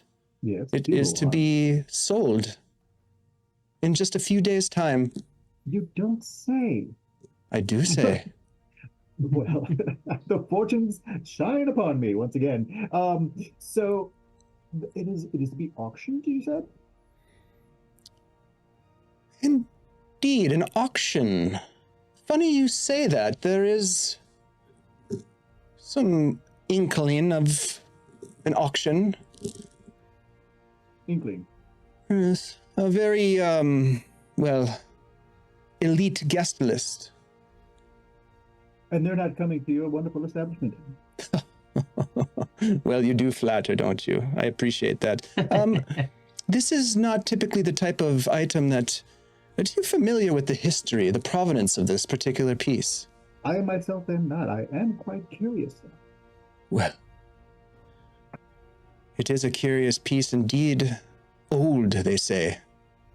What I've heard. Some, well, as the story goes, perhaps legend would be a better way to phrase it, of the painting being created by the brushstrokes of Vecna himself. Oh. Say, scandalous. Some believe the painting to be a fragment of Vecna's lost knowledge. There Yeah, are that would be very tales of valuable. it containing some level of arcane property, perhaps glimpses into futures, wondrous and apocalyptic. Mm. But the stories vary widely on this matter, and most of those who have studied this particular piece, and of course here in the libraries of Verbobonc, there are stories and articles of this particular legend. Many believe that to be rubbish, but the painting itself to be quite sought after. I see. That would explain my why my master is so interested in this. Mhm. Let us make a deal, perhaps. Please do. Go on. She walks to the door and she turns the close sign around and she kind of like flicks her finger and the door locks. She walks into the back Note of all the. that. Yep, she walks into the back of the gallery, and as the rest of you are looking around, you see just these amazing pieces of artwork. That it's like you can't, even if you're not an art like connoisseur or appreciator, like it's hard to not almost like shed a tear as you walk past some of these things. It's just the highest level of fine art that you've seen. But she sits down on a stool as you sort of gather around, and she says, if your benefactor, your patron, is of the means to obtain an invitation to this auction, I would be quite interested in attending myself. If I am willing to provide you with some information, perhaps there could be some assurances that I would, well, be accompanied with your patron.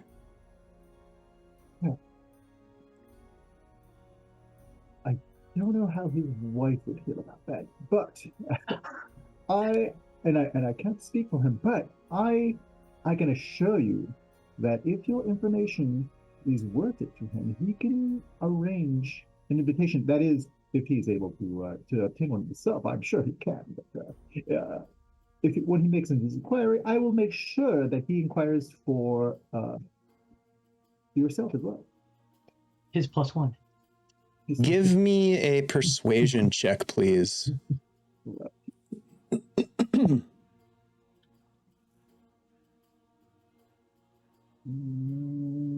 is a 14. She seems somewhat satisfied. What assurances can you provide that this patron of yours would maybe help to introduce me to those that are proctoring this auction? What assurances would you accept? Well, perhaps I can give you my word, but you don't know me. that is correct.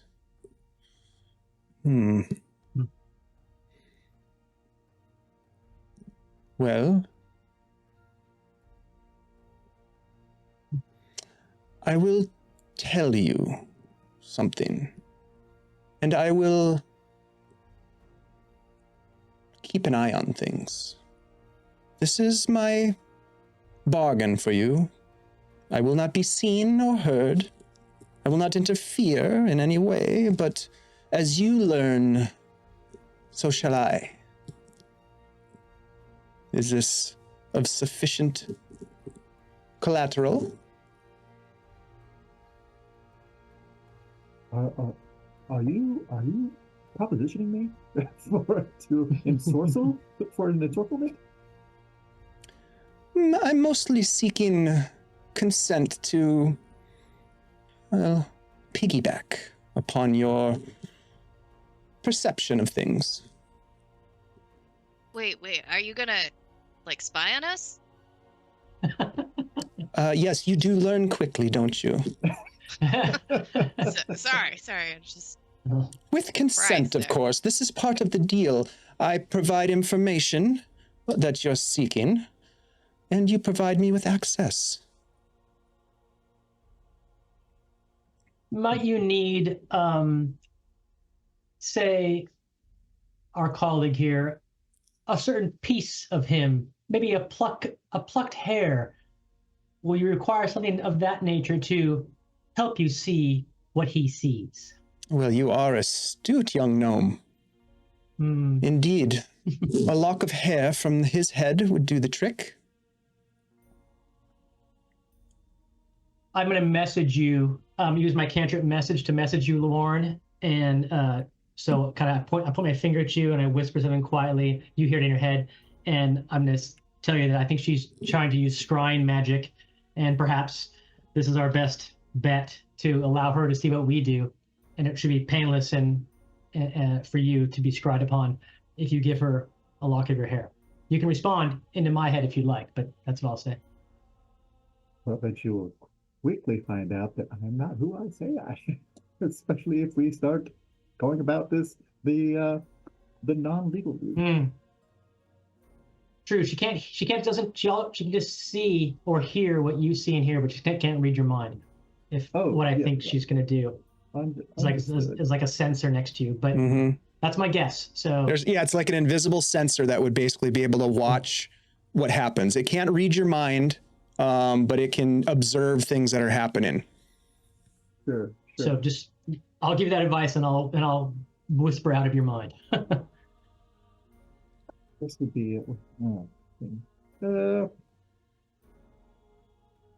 kind of interfere with the confidentiality of a lot of things. Yeah. Little dance with the devil. Yes. I assure you I would not abuse the privilege, but it does seem like a fair trade for what I have to offer you.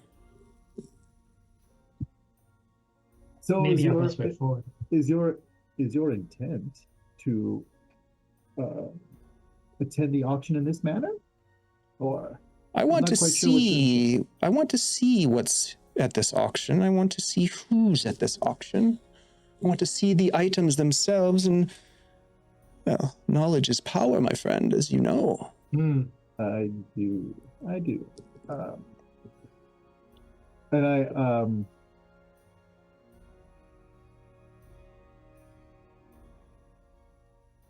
Do it. Tell me what. Pushes him to it. Tell me what exactly you can share with me. You don't have to give me the information. Tell me what exactly you can share with me before I agree to this.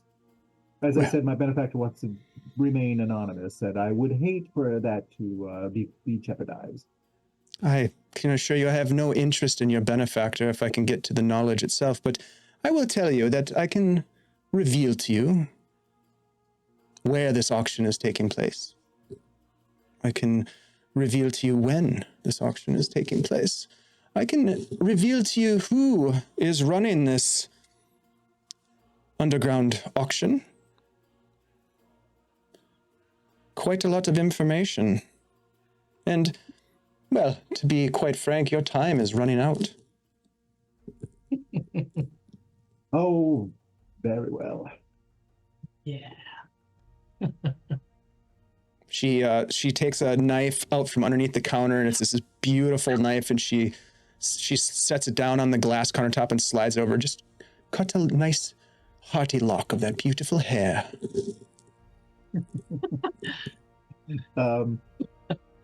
I will do so. Do I get a sense that she might be down for not above the board sort of dealings? Roll an insight check. Right. Ooh, 17 on the die. Total of 19. You're definitely getting intense curiosity. You're not getting like criminally minded kind of vibes from her, but you're getting like she wants to know what's going on for her own reasons. A don't ask, don't tell policy, perhaps? Something of that nature, yes. I mean... Okay, so you cut off a lock, and as you set it down on the glass table, she just reaches out very casually and pulls the lock towards her, and then off the table, and it disappears. I take out my one of my knives from my bandolier, and one of you might see that it is called a sudden organ failure. Is the name of the that dagger. That's a beautiful dagger. Thank you. Now, to business. You have made good on your promise, and I shall make good on mine. If there's anything that can be said about Teresa Lionette, is that I am true to my word. The item that you seek is indeed quite dangerous. The rumors of Vecna's brushstroke, either true or false, are nothing compared to what power this painting is said to hold. A timeless enchantment. It seems to resist the effects of decay and age itself. It is also said to be protected by some celestial being. Now, whether or not this is true, I don't know. But I have been doing a fair bit of research on some of these types of artifacts from before the cataclysms. It has been a bit of a study of mine, and, well, some of the writings warn that prolonged exposure of the painting through your gaze can cause the viewer's perception, their fate even, to align with the malevolent powers within this particular piece of work. Now, all of that could be rubbish, but I do warn you to be very careful. Now, to the matter at hand. This auction is being proctored by none other than the Black Hand. Of course, you know of this. And you've heard of this group before. It seems like they're maybe a little outside of their, they're hitting a little bit outside of their normal sort of wheelhouse, but, and she goes on, the item is in their possession and will be auctioned at an underground auction house. And then she looks around. This you're not going to believe. The auction, from what I've gathered in my sources, is scheduled to be held in the Abbey of St. Cuthbert. You don't say. Under the cover of the conclave, in a secret undercroft. Now, there are other items of perhaps equal or perhaps lesser importance, but this painting, it is an obsession with many. There's no doubt that there will be some at this auction who will be willing to pay quite a lot of coin for it. Well, you know where, and now I shall tell you when. In 3 days' time, the auction is said to be scheduled for midnight.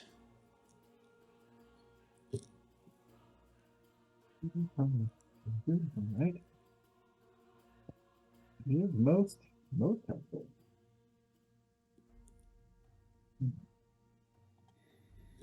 Do you know the contact? Well, the name that I have heard associated with this particular organization is simply a letter, a Z.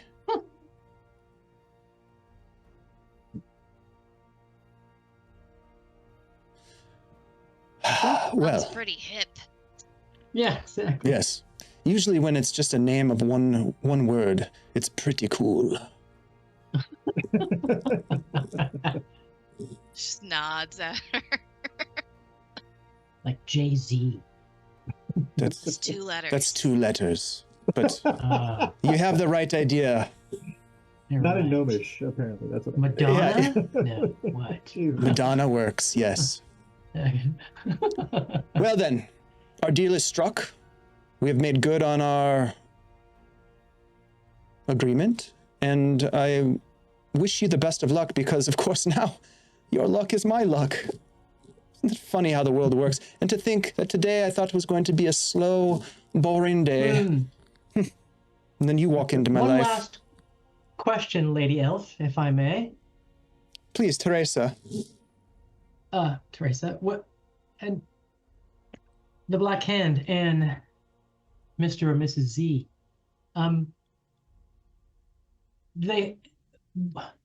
where do you suspect the painting is being held in trust before the auction? That I am unclear of. I do not run in the underworld circles, but Of course nevertheless, not. I do know that the Black Hand is involved.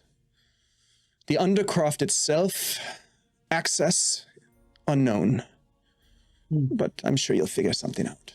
But luckily, my benefactor has ways of getting information. When he wants to, he's very good like that. Very Well, well. thank you, Teresa, for your help. Dave, did I see where she stashed my lock of hair? Roll a perception check. I'd love to. It's a very high DC. All right, that's it. Perception check. 20. 20 is a high roll. You saw her pull it towards her on the table, and you watched pretty rigorously. She pulled it across the table, and then it looked like she put it down using a bit of sleight of hand below. But what you actually saw is that it disappeared as she pulled it across the table, Oh, as if magically being put away somewhere. all right. Hmm. Not what I wanted, but that gives me some information about Teresa. So that's good. Okay. Well, I will take her hand and kiss it, and you have been eminently helpful. I appreciate your time this morning. Very well. Good luck. Thank And you. she walks to the door. She unlocks it with a little flick of her hand. And then as you leave, she turns the sign back around to open. And the 4 of you walk out into the brisk morning air of Verbobonc. And this is where we're going to take a break. So we are going to take about a 5-minute break, folks. Thank you so much for hanging out with us tonight. We really appreciate it. Hopefully you're enjoying the story as we uncover a couple of clues here. And hopefully figuring out what's going to happen next. Hey, what's up, Cooley? Thanks for the raid. We're just about to take a quick break. Apologize for the timing, but we do appreciate you, Raiders, for joining us. And we will be back in just 5 minutes. Thank you so much, everybody. See you shortly.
Fade out the tunes here as we come back. Hey, everybody. Welcome back, players. Thank you so much for sitting around the table with me tonight and playing this game. I really appreciate it. Thanks to all of our friends who are hanging out in the chat. Great to see you, Wanderers Haven.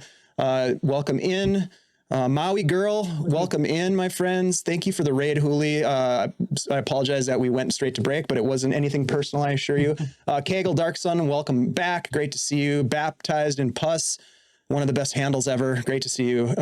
Thanks everybody for being here. All right, so we are in a heist. We are gathering information. The party has met with a couple of different sources of information. You met with the Butcher, who is a fight organizer in the Bowery district of Verbobonc. You gathered a little bit of information there about this conclave taking place at the Abbey of St. Cuthbert. You went to the Cron Hall and talked to the proprietress of Cron Hall, a woman by the name of a gnomish woman by the name of Moral Cutterfro, and got some information from her. You then, with that information, went and met with a gallery proprietor, a Teresa Lionette, who runs a high-end art gallery in town, and you were able to strike a bit of a deal with Teresa, her being able to sort of piggyback along with the group in an arcane form in terms or in exchange for information about where this painting is. It's currently in the hands, in the possession, as it were, of the Black Hand. The Black Hand being the ones operating the auction.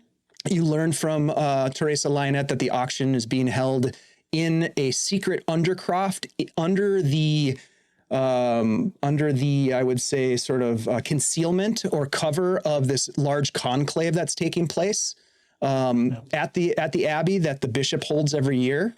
So an ironic place for something like this to happen, certainly, which is part of the reason they chose it, but also because there's a lot going on in Verbobonc right now with this massive conclave taking place. And you learned that the auction is set to take place in just a couple of days' time. With this information, you went to back to your contact, Lauren, Philodrin Karst, who is the one that provided you with this job in the first place. You exchanged information, and as part of that, Karst provided you with a map. So I'm going to bring that map up right now so folks can see. You have in your possession a map of the Abbey.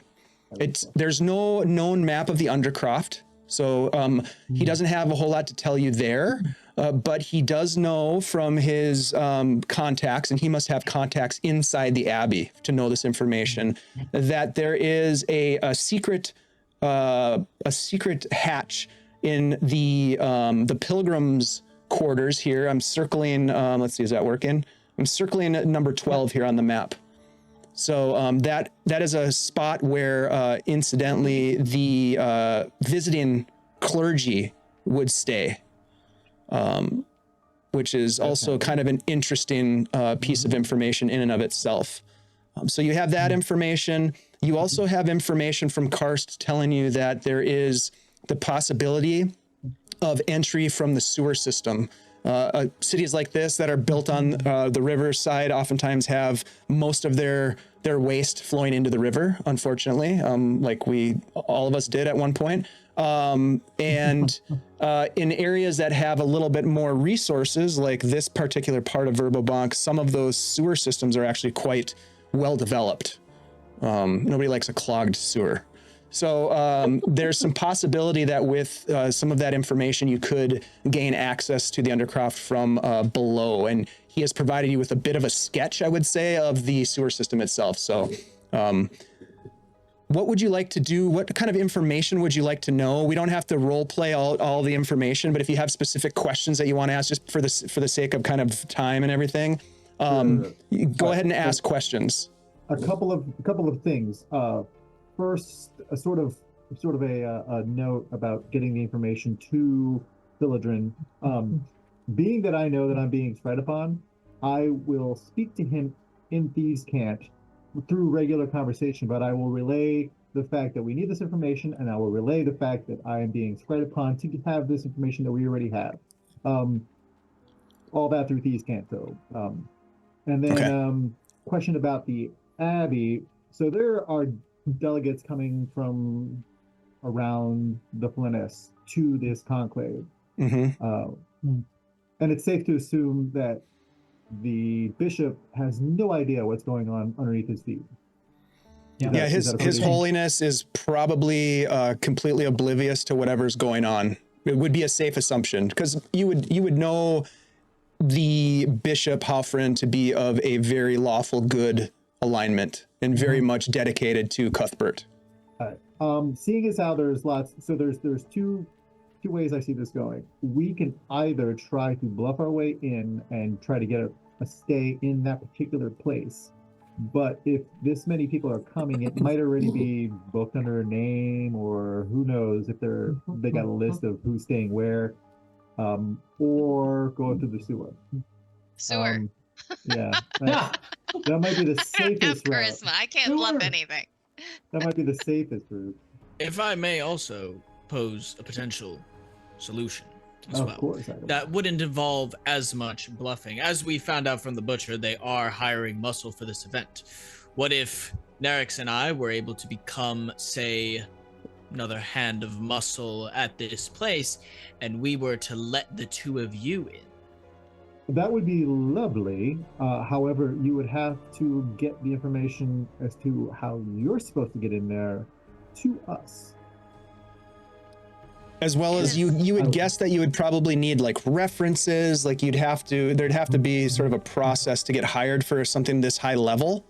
And not that it's not doable, but it'd be hard. Yeah, especially since it's so blatantly quote unquote underground. And I would also add to your conversation that you did pick up the piece of knowledge that there's like an invitation, like there's a guest list for this particular auction. It's not just open, like an open guest list, because even like the Miss Lionette was mentioned that she would love to be on the guest list, but she's interested in who's going to be there as well. I mean, if we knew who was on the list, we could, take their place. But since we don't, and we don't have a lot of time, it might be better just to sneak in. And I can cast invisibility. Let me just throw that out there. And so I could cast invisibility upon Luarn. I was thinking. I'm good. Oh, you're good. Okay, then on myself. I can do pass without a trace. Okay. Ooh, nice. And Agarmar can stand at the front door and not let anyone in. But I was thinking about impersonating someone who's going to stay in the pilgrim's quarters, but we don't know who that person is. We could ask. Exactly. It'd be more complicated to try to do an illusion to pass yourself off as that person. Perhaps it's just easier to sneak in there. Logistically speaking, go ahead. Eric. Do we already know somebody who's fairly high level in the city that like maybe gnomish we could like pass Gerald off as? Is there like a noble gnome? And just be like, do you know who I am? And just bluff it in? This is a human and elven city mostly. Most of the gnomes live in Gnomeburg, and it's kind of not a shanty town, but by any means, but it's kind of nondescript. I think most of the gnomes are fairly nondescript. They kind of keep to themselves in this city, in a sense. Yeah. They're not the highfalutin types. But. Yeah. Logistically speaking, we would have to bluff our way through the Abbey, and then once we get into the Secret Prophets invitation only, bluff our way or sneak through there. So that's two logistical nightmares. If we go to the sewer, that would be fairly straightforward. Getting to that, we would still have to do the second part, but we would avoid the first. You're part. right. No. And I agree. We probably should do the sewer then, given that complication. Also, we might want to take 1 minute to think about what happens when we get there and we get this thing. I mean, I can imagine if we're in a room with a bunch of people and this item, is it just a no holds barred? Let's try to kill as many people as we can and get out. I think we need to get there the day before the auction. Okay. All right. Do we even know how big this painting is that we could like roll it up maybe and put it in a case? I have a secret. I have a wonderful magic item, a bag in which you can place almost limitless amounts of things. So we'll see if that comes in handy. You would say it holds things. I would say that, yes. Interesting. Excellent. So you're proposing to go in before the auction takes place. Correct. Got you. Okay. Okay. If we can get there via sewer, then we can get there before it's flooded with people that have invitations and all that sort of thing. At most, Sure. they would have a security team in place beforehand, but there wouldn't be a ton of other eyes. Hey, real quick, Armin, thank you so much for the gift subs. Appreciate that. Oh, yeah. That's very, very kind of That's you. good. Give us good luck in this. Yeah, very, very kind of you. Appreciate that. Okay. I like to know where I'm going in before the event happens. It's Sure. best to know beforehand. Okay. So yeah, that would be my suggestion. A day before, we scout out what's happening, maybe see if anybody else is going through the sewers, and then once we get inside, scope out the place and see what's going on, what sort of security they have, who's there already, who isn't there, where the Let's items do are it, kept. yeah. That sort of Because we do have competitors, as Indeed. Master Karst mentioned. There's others who are doing what we are doing. So yeah. The early Well, bird if we're gets the lucky, worm. maybe the art's already there, and Exactly. we could just take it yeah. a day Yeah, or two exactly. early. And if it isn't there, then we can better place ourselves when it is there. You guys are very good at planning. Under I'm very happy to be in your company. This If is great. anybody tries to hurt you, they will break under my foot. I am sure that is the case.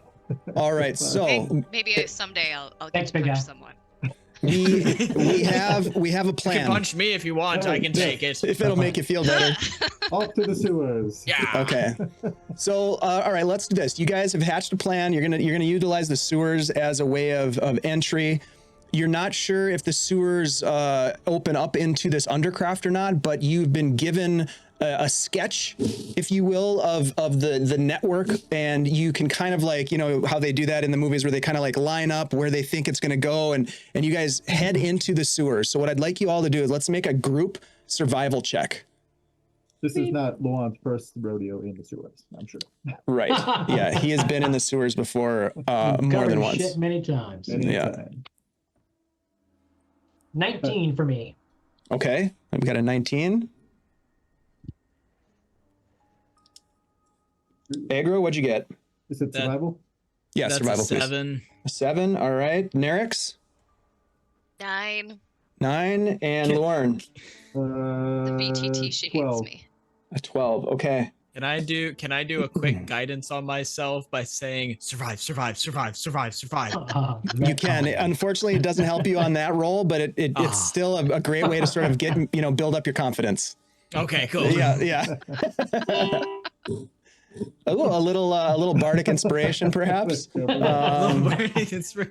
All right, so My you guys head pipes into are way the over. tunnels, and after a while, as you're moving about, you can see that the walls are coated in slime. It smells.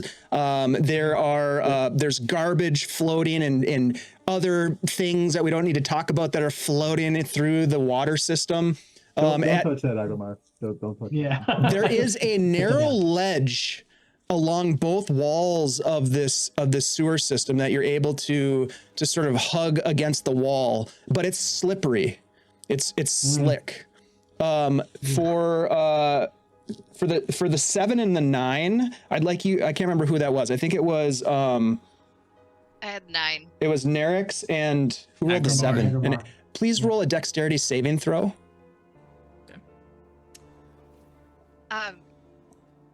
Saving throw. It's a 5. Ooh. 14. Okay.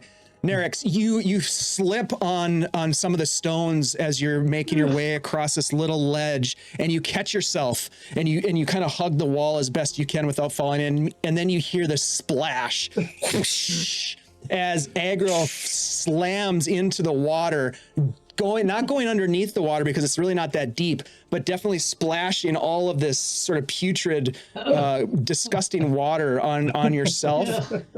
Give me a con Water save, quotes. Agro. Quick con save.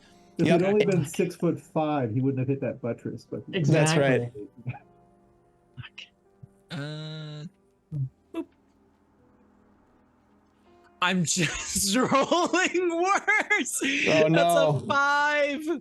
All right. You take 3 points of damage of disgust as First you blood. as a little bit gets in your mouth, and you sort of Oh. First blood. you kind Drop of on retch some a little floating bit. turds. Well, funny that you say that. Funny that you say that, Jerry, because as aggro is kind of like pulling themselves kind of up and back, sort of on their feet, you see this bloated white human body floating past. It must have gotten dislodged from the activity. Agrabah sort of turns don't touch around it. and picks it up, and it's like, No, don't. Oh yeah, Oh, you grab it and it is just this falls important? apart. You grab one part of Oh. it and the rest of it just my sloughs bad. off. I, Do we notice can we see the face? How old does the body look? It looks like as it disintegrates. it looks really, really old. It looks like it's been floating for a while. There's hardly any sort of noticeable clothing on it. There's certainly no items attached to it. It's in parts. It looks like it's, like a piece of shredded wheat that's been in milk for 3 hours. Nice. But yet you press on. Give me That's what we call sewer barbecue. You like it when it just flops off the bone like that. That's right. Barbecue. Give me another survival check, please, as you continue trying to follow the best of your ability the sketch that was given to you by Karst. A 20. Ooh, nice. Natural? Yeah. Wow. No, 19 plus 1. 19 All right. plus 1. Dirty 20. It's still a 20. 30, yeah. 12 again. 12, okay. What check are we making? It's another survival Survival. check. Survival? Okay. Nerix? 5. Oh, Nerix. Oh my god. 21. Okay, better. Okay. So you He's not making the same eventually, mistake twice. whoever's got the sketch from Karst, I'm assuming it's Lauren, yeah. You get to a point in the tunnels that is like a dead end. And you can see that there are stone walls, right? So the walls are made of stone block that have been piled on each other. They are mortised by grime and slime and algae and whatever else. Any sort of concrete that may have held it together has been replaced by organic matter that's of unknown origins. But at one location, you can see along this wall that there are a couple of humanoid skulls that appear to be embedded in that stonework. Just like 3 of them. And it's a dead end, and you seem to think that you're in I don't think the that's a right dead end. spot.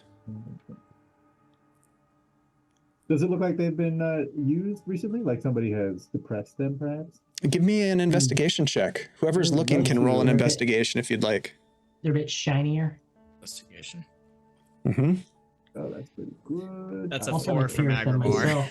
myself. Investigation, that's a 19. It's like, I shit Okay. you not. I rolled a natural 20. nice. You got to be kidding me. That's Nice. amazing. It's kind of disgusting. I mean, seriously. No, let's get those out of the way right now. We'll get those Somebody's out of the gotta way. get good rolls. Yeah, exactly. To make up for this stuff. Yeah, it's not me. Yin Far to versus out, yeah. yang.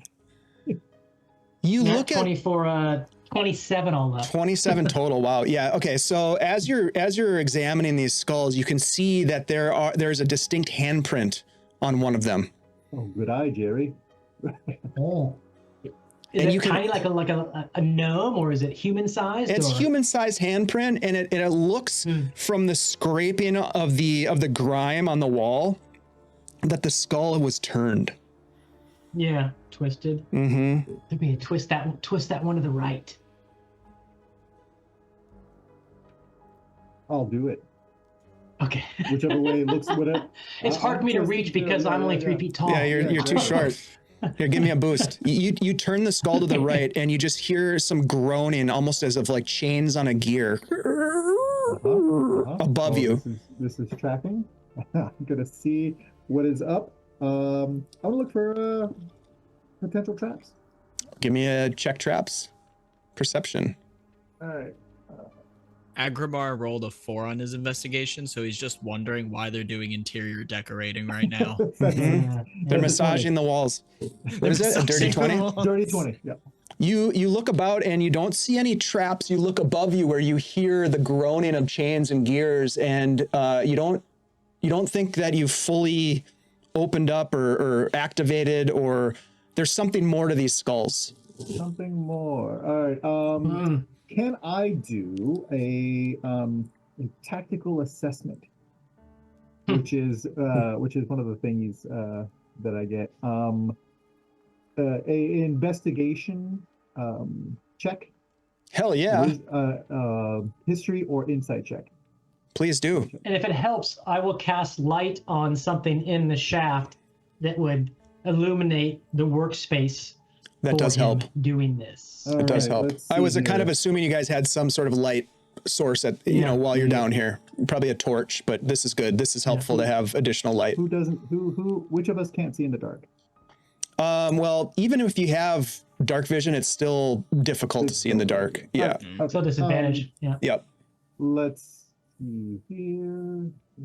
Agrimar's using produce flame to give more light. Perfect. That's a 19 total. 19. Okay, so as you look about and you take a tactical view, you can see that the other skulls as well need to be turned. Okay, I'll do that. Yep. And as you turn the second, you hear that groan again. As you turn the third, you can see that the stonework above you just parts, kind of grinding stone on stone. Oh, there we go. And there is some sort of a portal, some sort of an iron grate above your head. All right. I'm gonna walk up the wall to it. Is there a ladder? How do we ascend the wall? Yeah. There is no ladder. Okay, that's fine. I'm gonna walk up the wall because with the spider climbing slippers. Get to the top there. I have rope, so I will tie it up there. I'm gonna see. I know about those. Is there? You do. Is there a? Does it look like I can push it up? Does it look like it's bolted, locked, something? So are you able to ascend to get up to it? I can spider climb up to it. Oh, you can spider climb. Got you. Yeah. So you climb your way up, and it doesn't appear to be a lock on it. It appears as though it's on hinges. Okay. So it opens into whatever space may be above. Okay. I will open it, and I will, without bringing a light source up there, I will get up into there and see if there's a place I can affix a rope to help my companions up. Oh, there definitely is. There definitely I'll is. dismiss my light. Yeah. Okay. You drop your light. It's dark up in this space, just so you know. We can light it up afterwards. I just want to sort of reconnoiter it with just dark vision. So who goes first? I can go first. I'm pretty sneaky. Sneaky one. Yeah. All right. You Give me mean after we get it up there. So you're each ascending the rope to get up there, right? So one by one, you enter into this room, and so I wanted to just kind of know who entered that room first. I would be in the room After first Lauren. since I had to tie the rope. Yeah. Okay, so then after Lauren, it would be Nerix coming up. And then from there, it doesn't matter. What I wanted to know is who the first one. So the fox, as you get up in there, you climb through, and it's very dark in this space, stone floor. You seem to be climbing out of some sort of a drain, a vent. Obviously, that leads down into the sewers somehow. And as you climb out of it, you are met with thick webbing across your face. And you that feeling when you're walking in the woods and you walk right into a web. And it just stretches across your face, and you sort of like knock some of it down as you instinctively sort of like brush it away and pull it off of your face. And you have a sweet little goatee, I think, don't you? Yeah, you have a sweet little goatee, and it's like just it's caught in there. Again, not my first time in the sewers. This is spider webs in the face happens all the time. Yep. And spiders. Yeah. Right. Okay. So the four of you find yourself in a chamber of sorts, and I'm going to bring this chamber up on the stream here, and for you to look at. I'm going to do what I can here to reveal said chamber using the Owlbear Rodeo features. Let's see if this works. Nice. I see some webs.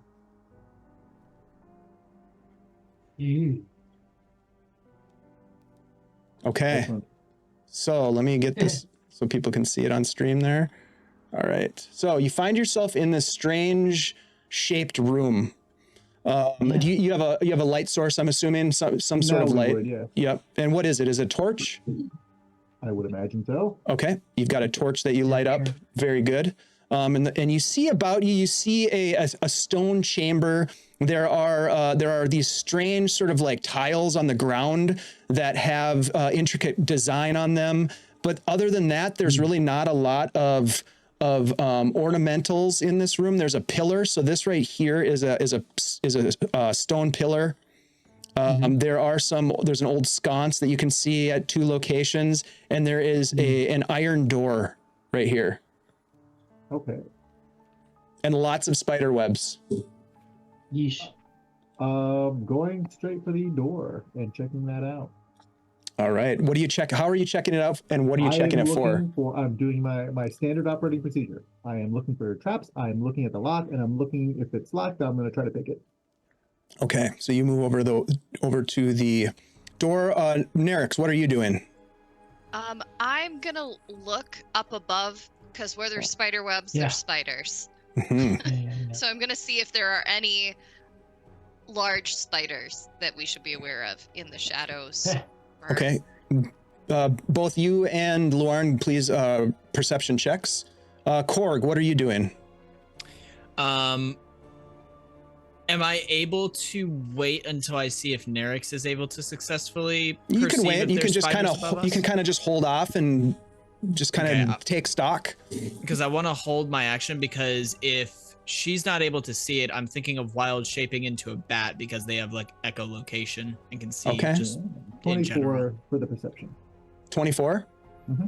Okay, the door is neither locked nor trapped. It looks like it has not been opened in a long time, like decades, perhaps longer. And before you react to that, Nerix, you look up, and indeed, as you look up, what was your roll? 16. You see a large nest of spiders that have reacted to the vibrations of the webs. They are not dropping down on you, but they are scattering from what appears to be this dark mass in the middle of the ceiling. Gerald, what are you doing? I was investigating those symbols on the floor you'd mentioned, just kind of peering at that, seeing if I could see if it jogs my memory of any kind of tradition or history. Give me an arcana or history, whatever you prefer. Yeah, sure. And real quick, while you're doing that, go ahead. Sorry, go ahead. 18 plus 7, 25 all up. Mm-hmm. Okay, let me adjudicate some of these things. So Jerry, first of all, you can see that they are ornamental tiles in the stone floor. They appear to have some connection to Cuthbertian symbolism, but maybe of like an older. Maybe like you see a lot of the symbols of the cudgel and things of that nature, but this might be something a little bit older in its presentation. Sure. You're not fully sure, but it definitely gives Cuthbertian vibes. You get the sense that this maybe was some sort of a burial or ceremonial chamber. Okay. I'll just whisper in my own breath. We're in the right place. Okay. Yeah, you hear Nerix go, spider. Okay, let's make our way out as quickly as possible. I think so too. Out, just tippy toe. As Nerix says that, you can see that large mass where all of these little spiders are sort of like emigrating from, for lack of a better term, starts to move itself. Now let's put an iron door between them and Goodbye. whatever it is. All right, so you're gonna open the door, Lauren. Let's go. Yes. Okay. My standard operating procedure would be to oil the hinges before I open it. But if we're in a hurry, which we are, I will not do that. You can certainly try to oil it quickly. Why don't you give me a sleight of hand check? Sure. I think It's kind of like a proxy for dexterity. 16. Okay, yeah. You break out your oil and you oil the hinges as best you can, and you're like, we gotta move. As possible. Nerix is like, let's go. You all move over to the door. Agro, was there anything that you wanted to do while this is happening? He's basically just going to follow them, and if the spider Okay. starts to move, he's there just in case. Got it. Okay, so you open the door, and your oiling of the hinges was sufficient where it does not creak and groan. But as you open it just a crack, because you're not one to just throw open an iron door in a dungeon of some kind. Even with spiders on my ass. Even with a spider crawling up your hind end, you open the door and you can see that there's a glow of light. Okay. All right. How far away? It's dark at the immediate opposite side of this door, but within 20 feet, you can see that there might be a source of light. 30 feet, maybe around a corner, perhaps. I would say, is your pass without a trace? Did you already use that, or should we use it now? She'll cast Pass Without a Trace on Oh, us. so Very smart. As soon as we're on the other side of the door, I close that door, and we'll do that. Okay. So you get through the That might door, be you a cast stealth. Pass Without a Trace. Everybody give me a stealth check. Okay. Add in the plus 10 because of that.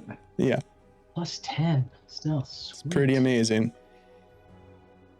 I needed it. 17. I rolled a 3 and I got a 22.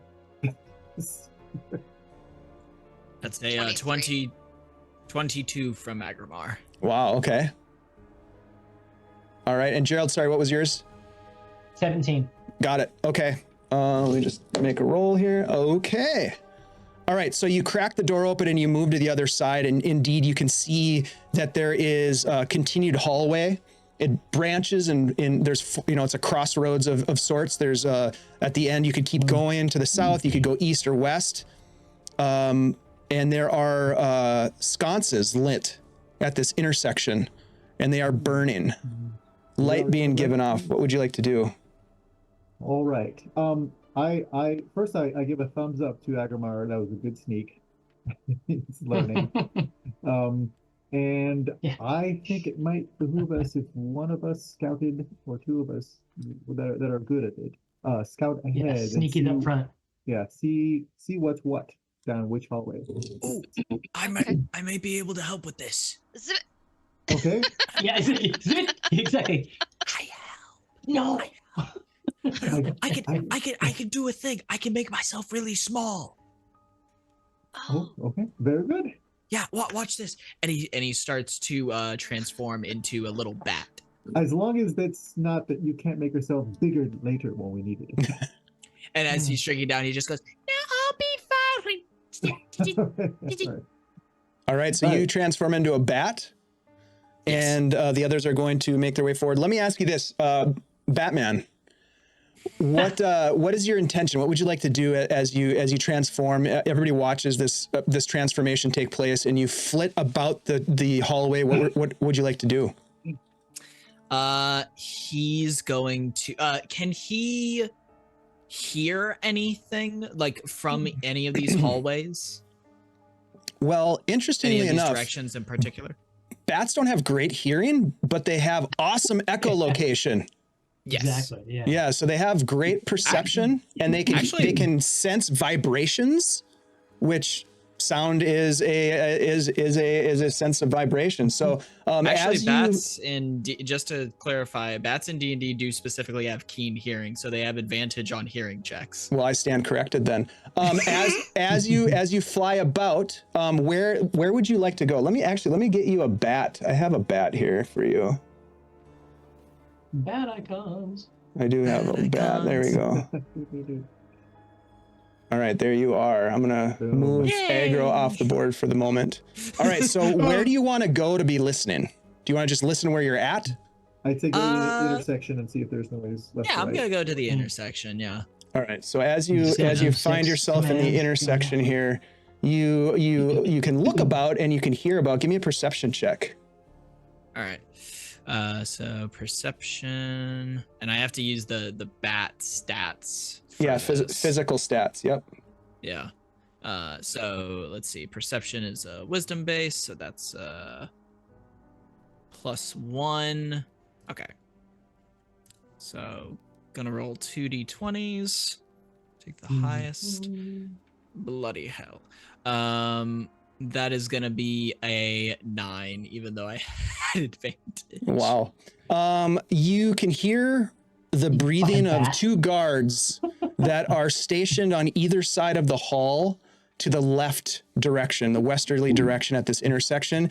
To the opposite direction, your echolocation sonar is bouncing off of a second iron door that is sealed. And then there is as I mentioned, the hallway continues. Oops, let me move that back here. The hallway Good continues. thing you oiled to- those hinges. Lauren. That was very smart. Continues to the south. So, all right. While that's happening, what are the rest of you doing? Let's start with Nerix. Nerix, what are you doing? Nerix is going to move up to the edge of the wall and kind of use Mask of the Wild, her shadow ability that means that she can attempt to hide even when lightly obscured, and kind of like look around to see what she can see. Yeah, the location that you're in right now there's enough shadow there to take advantage of any sort of shadow-based things that you have. The light from those 4 sconces in that intersection at least is pretty bright, but you're at the edge of it. You're sort of like taking a peek around, and you're trying to make like a perception check kind of thing, or I just want to see what I can okay. see. over Yeah, there. I'm not. You don't need to roll for that. I will have you roll a stealth check as you peek around the corner. Okay. Am I able 22. to? Okay. Okay. Yeah, I was about to say if I could get the help action. No, but you You still have Pass without the trace on. pass without the. Yep, pass without a trace. Yep. So you definitely look around the corner, and indeed you see that there are 2 guards who are standing there looking like they wish they had something better to do, but they are nevertheless fully armed. They are from that roll. You can tell that they are armed with long swords and heavy crossbows. They look to be fairly well equipped. Are they in standard black hand garb, if there is such? Do you want to look around the corner, Gerald, and take a peek? I'll do the same. I'll come to like maybe here-ish, if I can do that. I think See that one. Nerix would have, when she looked around, she would have turned around and said, like, gave a 2. Sure. Yeah, I mean, if you want to take a look, you can, Jerry. I will not. You just need when to. she does 2, I will stay where I am. Okay. You're like, okay, I'll be back. I'll be back Yeah, here. I'm good. I'll cover the back. All right. Exactly. Luarn, the fox. What are you doing? How Well, this tall is are the happening. ceilings here? They're probably about 12 to 14 feet, roughly. Okay. All right. We got 2 around the corner. Well, I would recommend that we take them as quickly and quietly as possible. I'd recommend some killing. Finally, you can punch somebody, Nerix. What I am going to do, however, is I'm going to tell everybody real quietly. I'm going to go up, and I'm going to take the guard that is across the way. I'm going to drop a net on him, and that will initiate combat. Okay? Chirp, chirp. Can Agramar follow? Seeing Lauren do this, can he follow Lauren up? Like, can he rise up to the same level as Lauren is and position himself above the other guard that You Lauren can is not certainly going for? try. Absolutely. Yeah. It will take Guards from be like both. fucking Yep. mosquitoes. From both of you, it will take some stealth checks. You Love will it. still benefit from the awesome Without a Pass Trace. Without a Trace, which is one of my favorite spells in the entire player's handbook. While the this is best. happening, Nerix, what are you going to do? Nerix is going to you just you see her flex her hands and Get ready. her fingernails become longer as she casts primal savagery.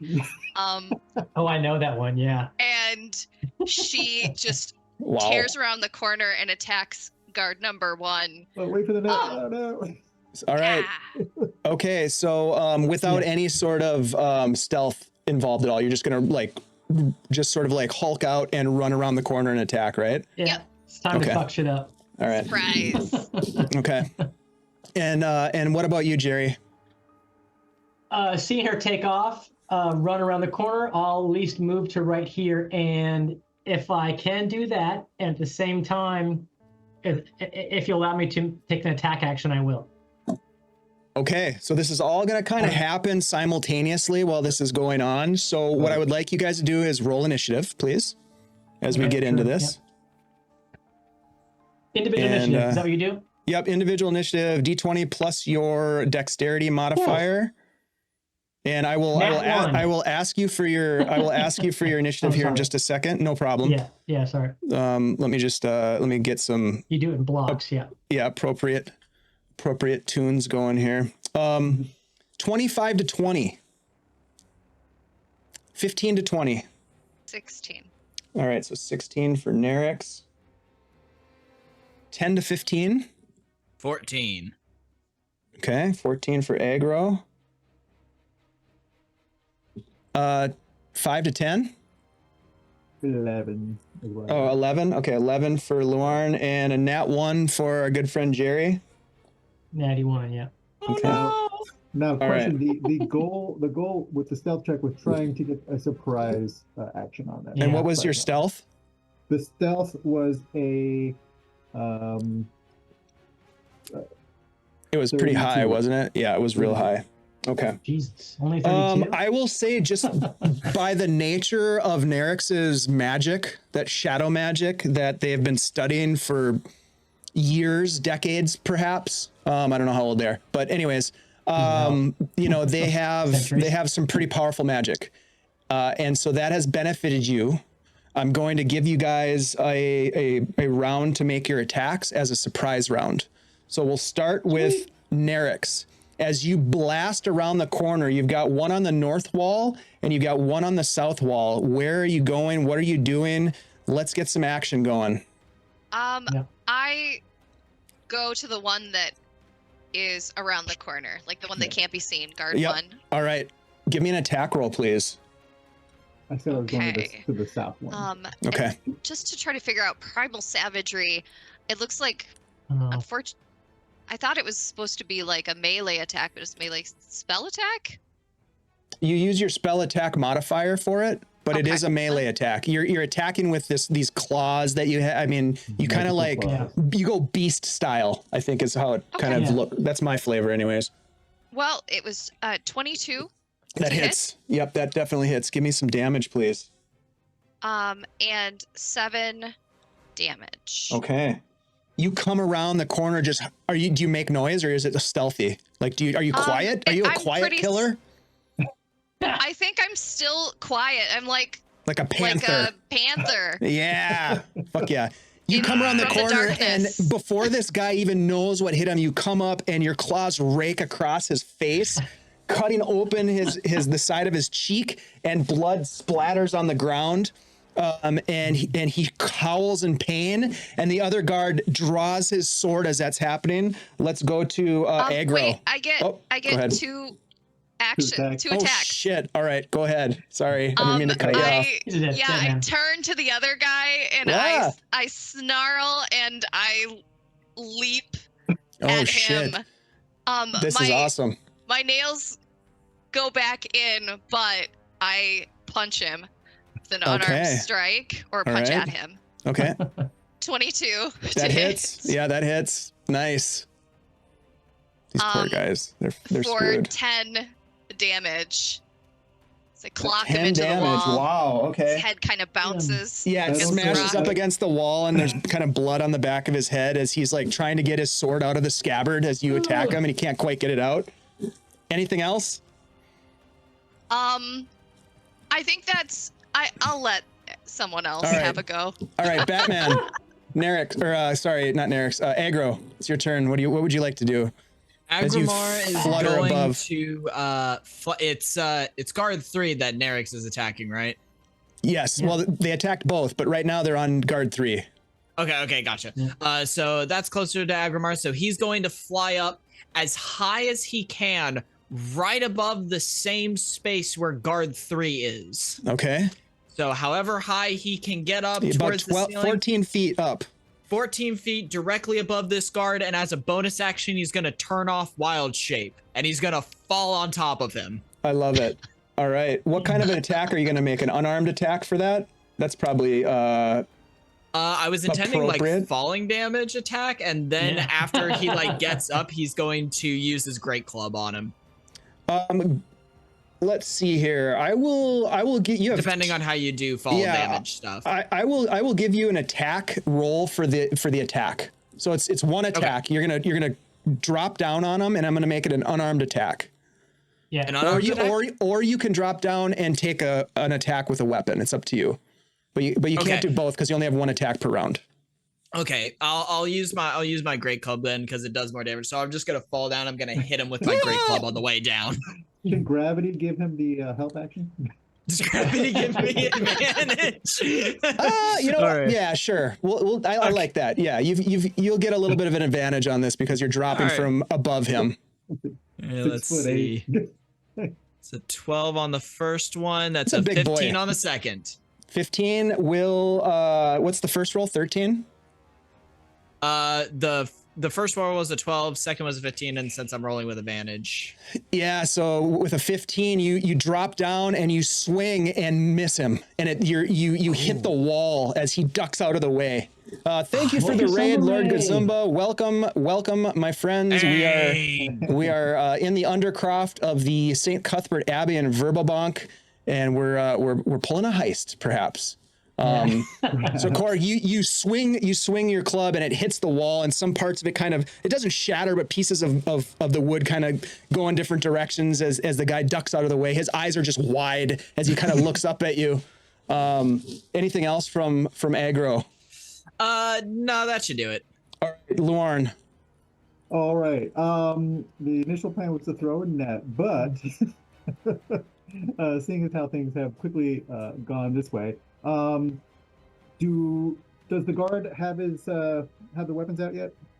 They're like trying to unsheath their sword as they're being attacked by this bestial Nerix that came around the corner, so they haven't quite brandished their weapons yet. Okay, I will try to net the first guy, the guy that I was Net. pushing initially. Hey, thanks a lot, Jay, for the raid. We really appreciate you guys. Hope you had a great stream. We appreciate the raid. Thanks for being here. All right. Let's give him a shout out here. Thank you so much. Yeah. Let's see. That's an 18 to hit him. 18 does hit. Excellent. Yep. All right. He is restrained. And for which one is round this, Jose? On the south guard. Okay, so you guys are ganging up on guard number 3 here. Okay, got it. So he is restrained with a net? Yes. Okay. If there's two, they're both on him. Let's make it the north guard then. Okay, got it. So you are on the north guard, and I'm he above him. I is dropped the net on him, and he is restrained. restrained. Okay, got it. All right. Anything else from our fox? I don't think I can do anything else. All right, Jerry Diamond. What Both would the you like guards to do? they're still alive. Both of the guards, yeah. Oh yeah. One is restrained, and Yeah. you would imagine I would have probably said this, but I'm going to say try to take one of them alive at least to get information. The north guards are strained Correct. against the wall. Yeah. Correct. Yeah. Just gonna step like this under this light, and if I can cast Firebolt on the southern guard, I will do so. I don't know if he's surrounded by people or whatnot, but so firing a spell into melee, I'll do that if I can. What kind of spell is it? Firebolt. It's just a cantrip, one action to fire it. Yep. Go ahead and Okay. roll the hit, please. I got 2 Firebolts level 5. So the first one is a natural 1. Ooh, give me I don't know what you want to do with another. that. I want you to give me another attack roll. This is okay. I do have 2 attacks with this, so this is my other attack roll. That is an 11 all up. So both of them miss. Now for the natural one, Yes. what I'd like you to do is roll an attack roll, an additional attack roll, please. Roll a d20, a 7 on the die. The attack roll then is a 14 all up. All right, and then give me a d4 roll. On a 1 or 2, this comes damn close to Nerix, and on a 3 or 4, it comes damn close to aggro. So aggro, what's your AC? My AC is 13. Roll damage, 14. please, Gerald. Yeah. He accidentally Sorry. hits you, aggro, with a shot of arcane And I do- energy. 5 points of damage to you, aggro. Sorry. Ouch. Sorry. Oh shit! My bad. You're fine. It's encouragement. Get my head in the game. Get my head That's in the what game. I get for love it. missing. All right, so here's what Pay happens attention. next. As we go to the next round here, I rolled really good initiative for these guys. The guard number 1 is going to try to escape from the net. Jose, do you have, it's just a strength-based check that they make, I imagine? Yes, he can do a strength check, or he can try to cut it. Both of them take an action. He's going to use his action to break free of it using a strength check. Okay, it's not that hard. Okay. 17 total. That'll do it. All right, so he uses his action to break free of that thing. The other guard number 3, is going to react to Nerix with an attack. They get 2 attacks with their longsword, so they finally get their longsword out of the scabbard, shaken, damage from the attacks, having dodged the swing of the club, and now they're going to swing at Nerix with the first attack. That's probably not going to hit. It's a 13. Nope. No, And then I a have second 8. swing.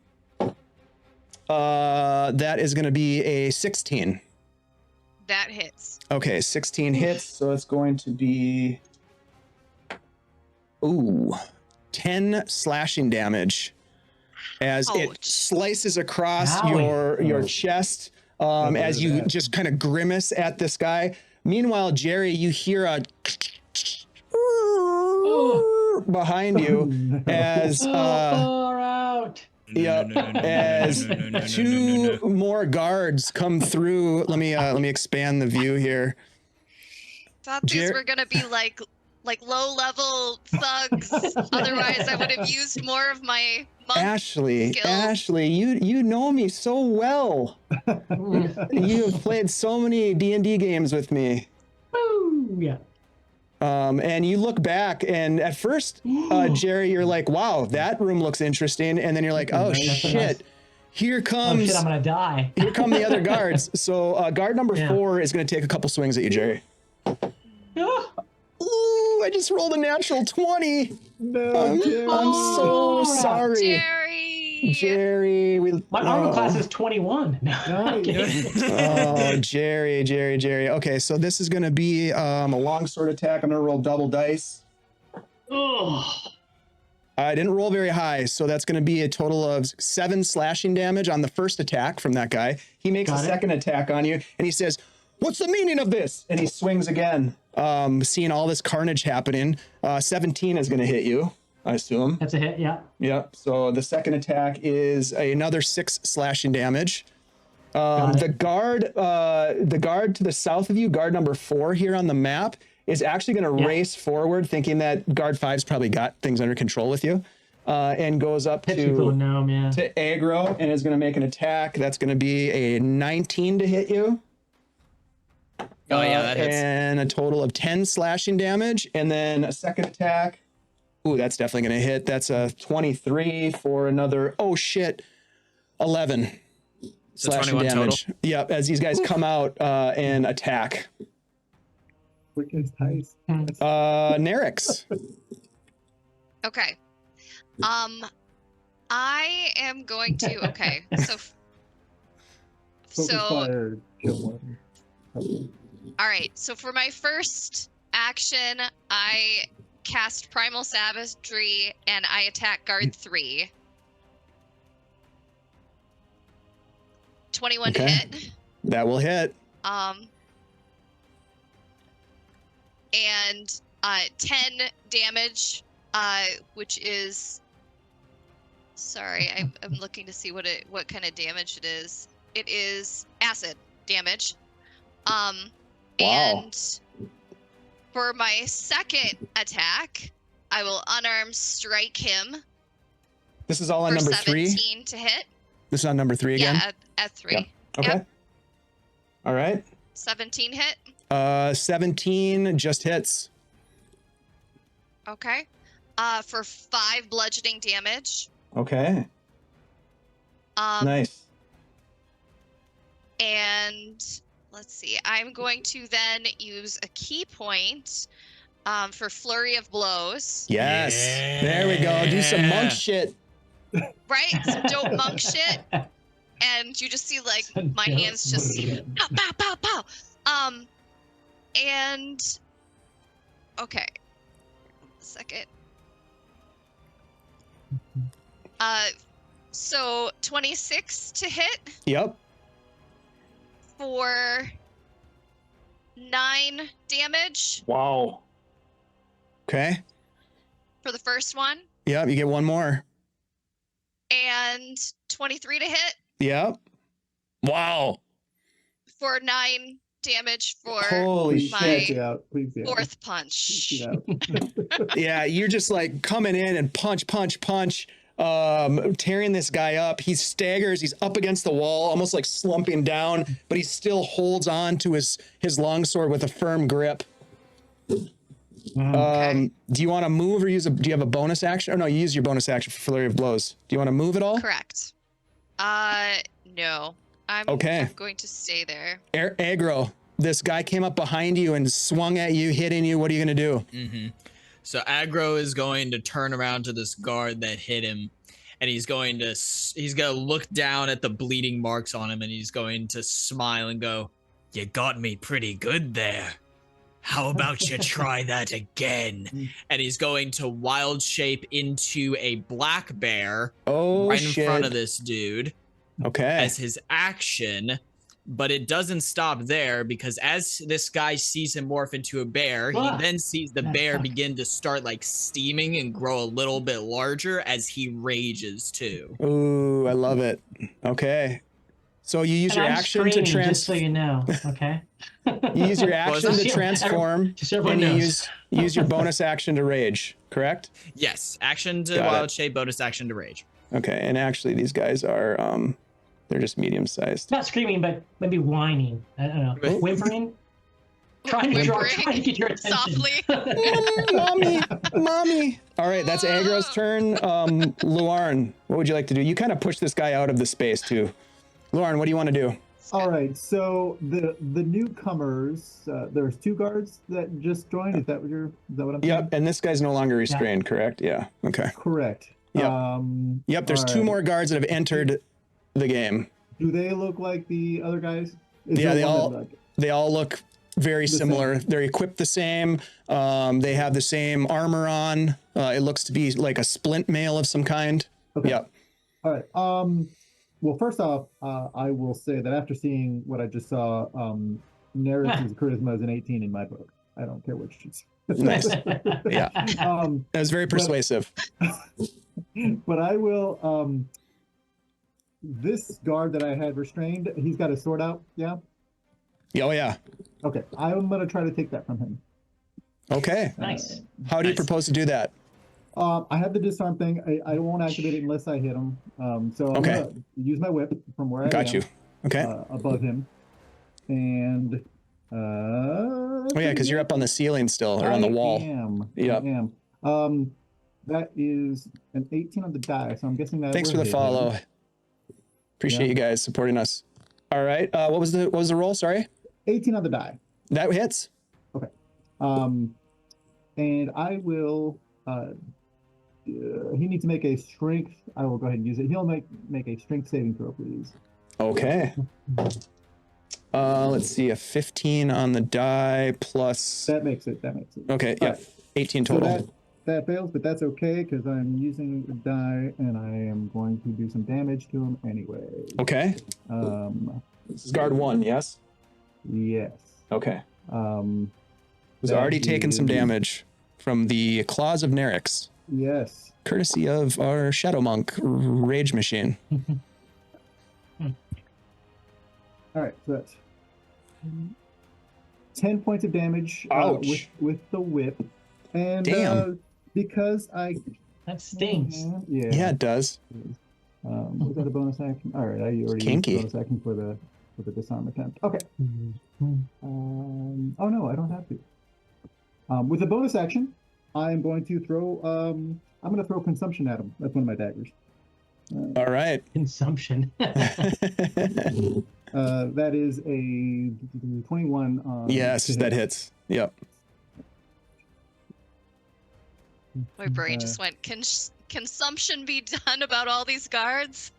Consumption be done? Oh no. All There's right. my dagger. There's my dagger. Okay. Consumption junction. Oh, that's only 3 points of damage because I can't use my dexterity to modify the damage. That's okay. It's damage is damage. It helps. Yep.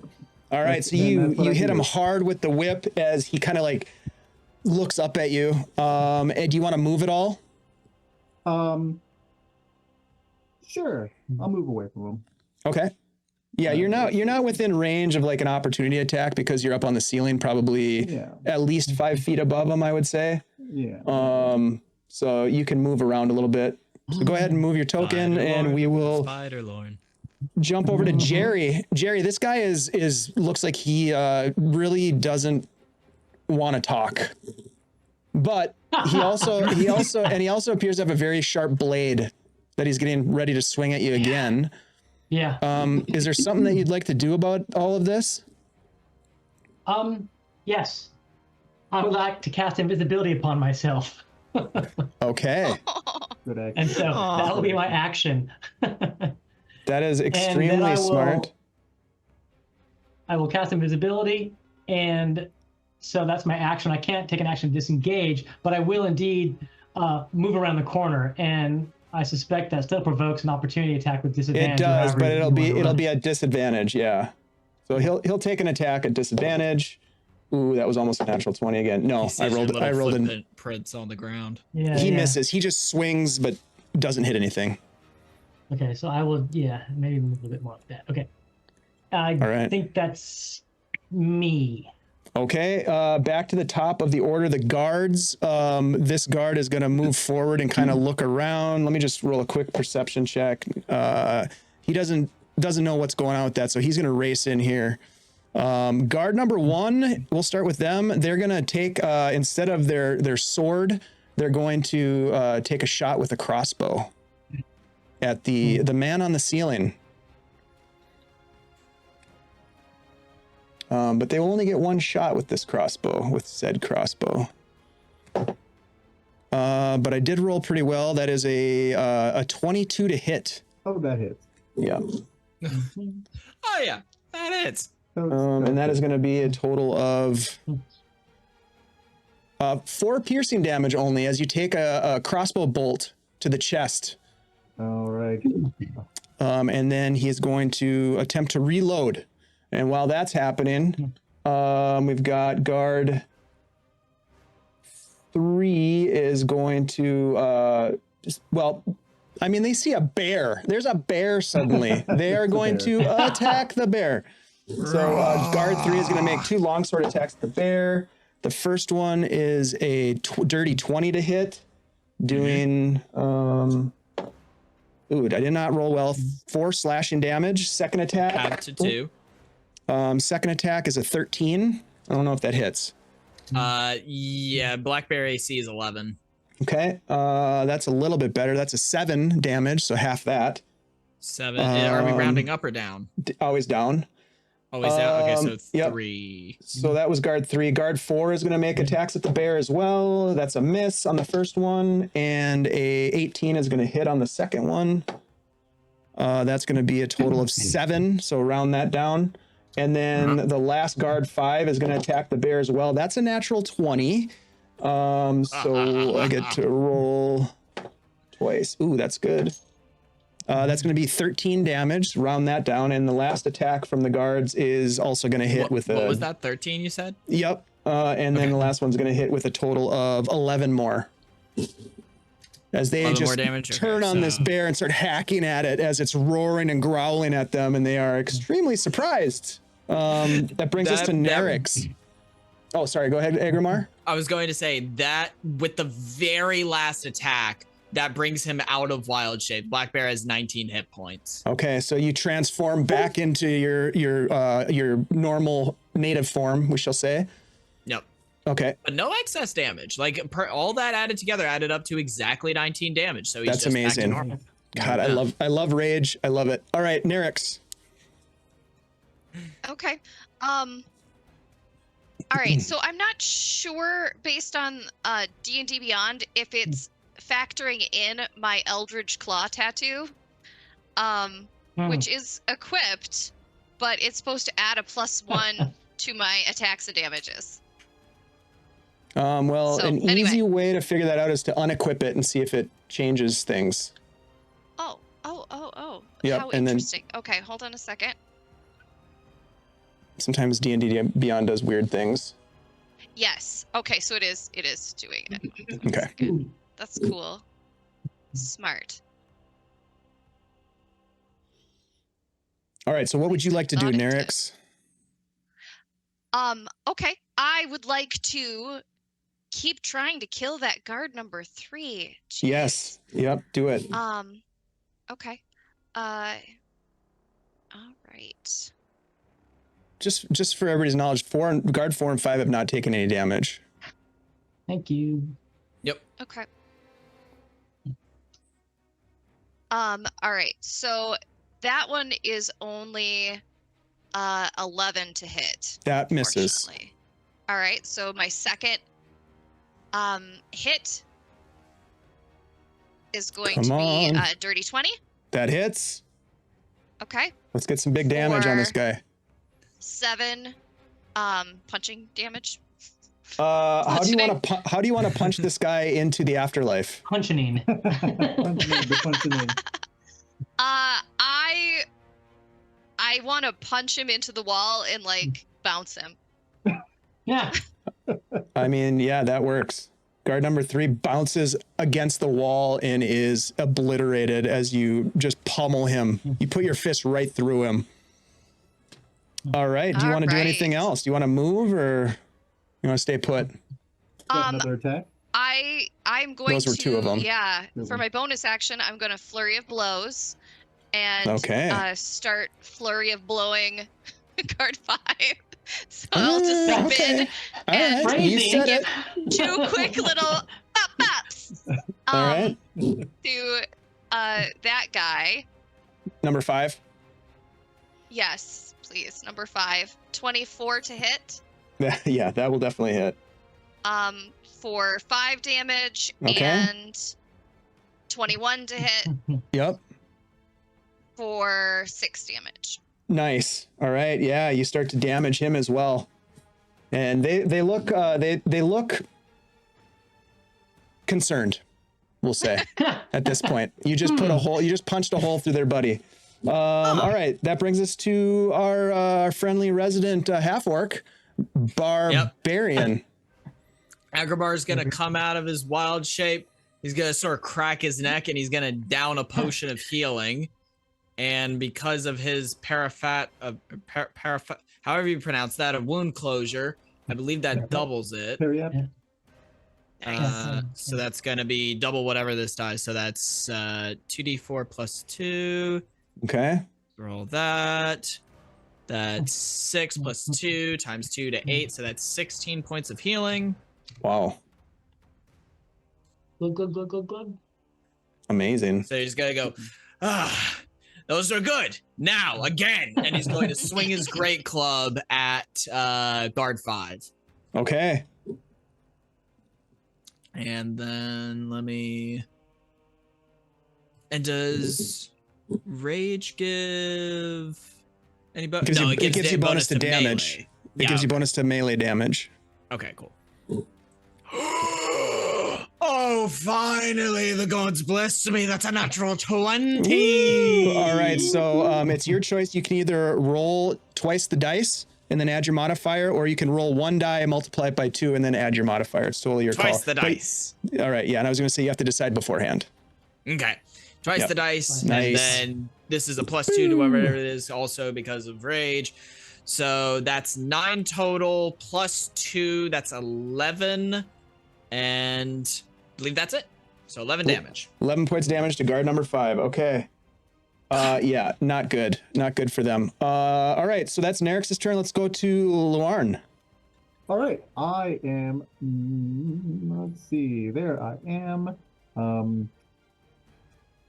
All right. What guard is not the ones in the north wall, but I guess either one of these 2 guards. All right, I'm gonna hit guard number 5. Is that the guy who's been taking the most hits? Yeah, it sure appears like he's taken a few hits recently from Nerix and aggro. All right, excellent. I'm gonna go after him. Okay. Moving along the ceiling, I'm gonna whip him from above. What's the range on that? 10-foot range. All right, so you can probably get him from like right about here against the wall there. Yeah. And that is an 18 to hit. Yeah, that will hit. And because one of my companions is within 5 feet of him, I get my sneak attack. Hell yeah. Nice. Let's roll. This is good. This is good. Yes. All right. Oh, nice. Max on the +1 whip. Hmm.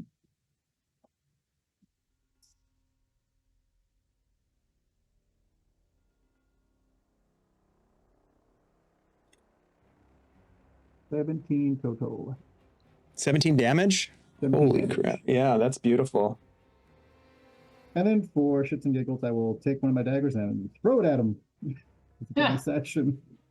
Nat 20, hey! Oh, nice. So like I said, you can either double the amount of dice that you roll and then add your modifier, or you can roll a die, multiply it by 2. You just have to decide beforehand. I will roll 2 dice because rolling dice is fun. Yeah. It's only a dagger, so that is a grand total of 3 points of damage. Wow. Okay, this guy's not looking good at all. Okay. And I am done. Okay, that brings us to Jerry. Jerry is going to move 5, 10, 15, 20, kind of right into this room, look around. Anyone in there? Give me a perception check. 15 on the die, 16 all up. 16. You look about the room and it almost like hums with magical essence.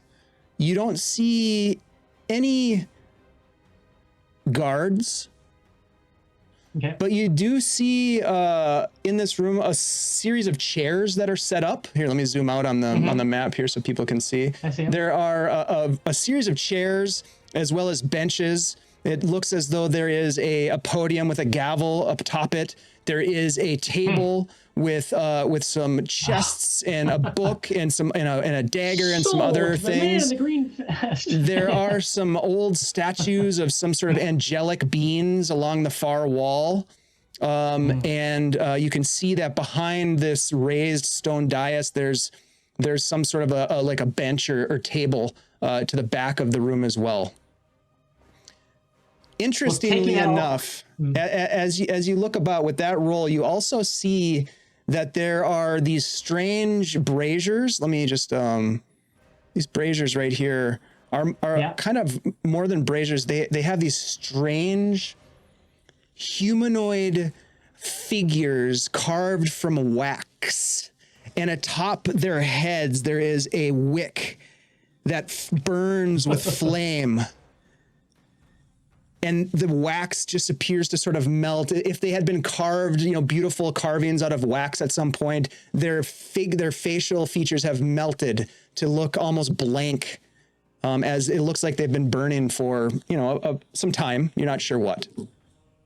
I don't want to take a lot. I don't want to use an action to know more about this, but I'll just say, doesn't appear very Cuthbertine to me.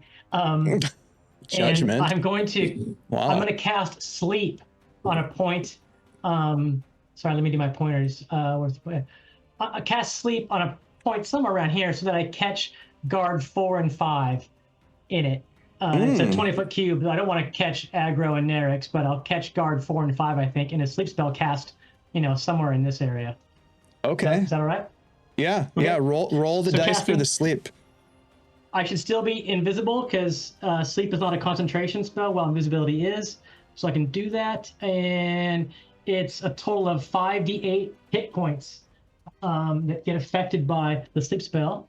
And so that is 3, 8, 10, 15, 19 hit points of sleep spell, beginning from the lowest hit points on up person.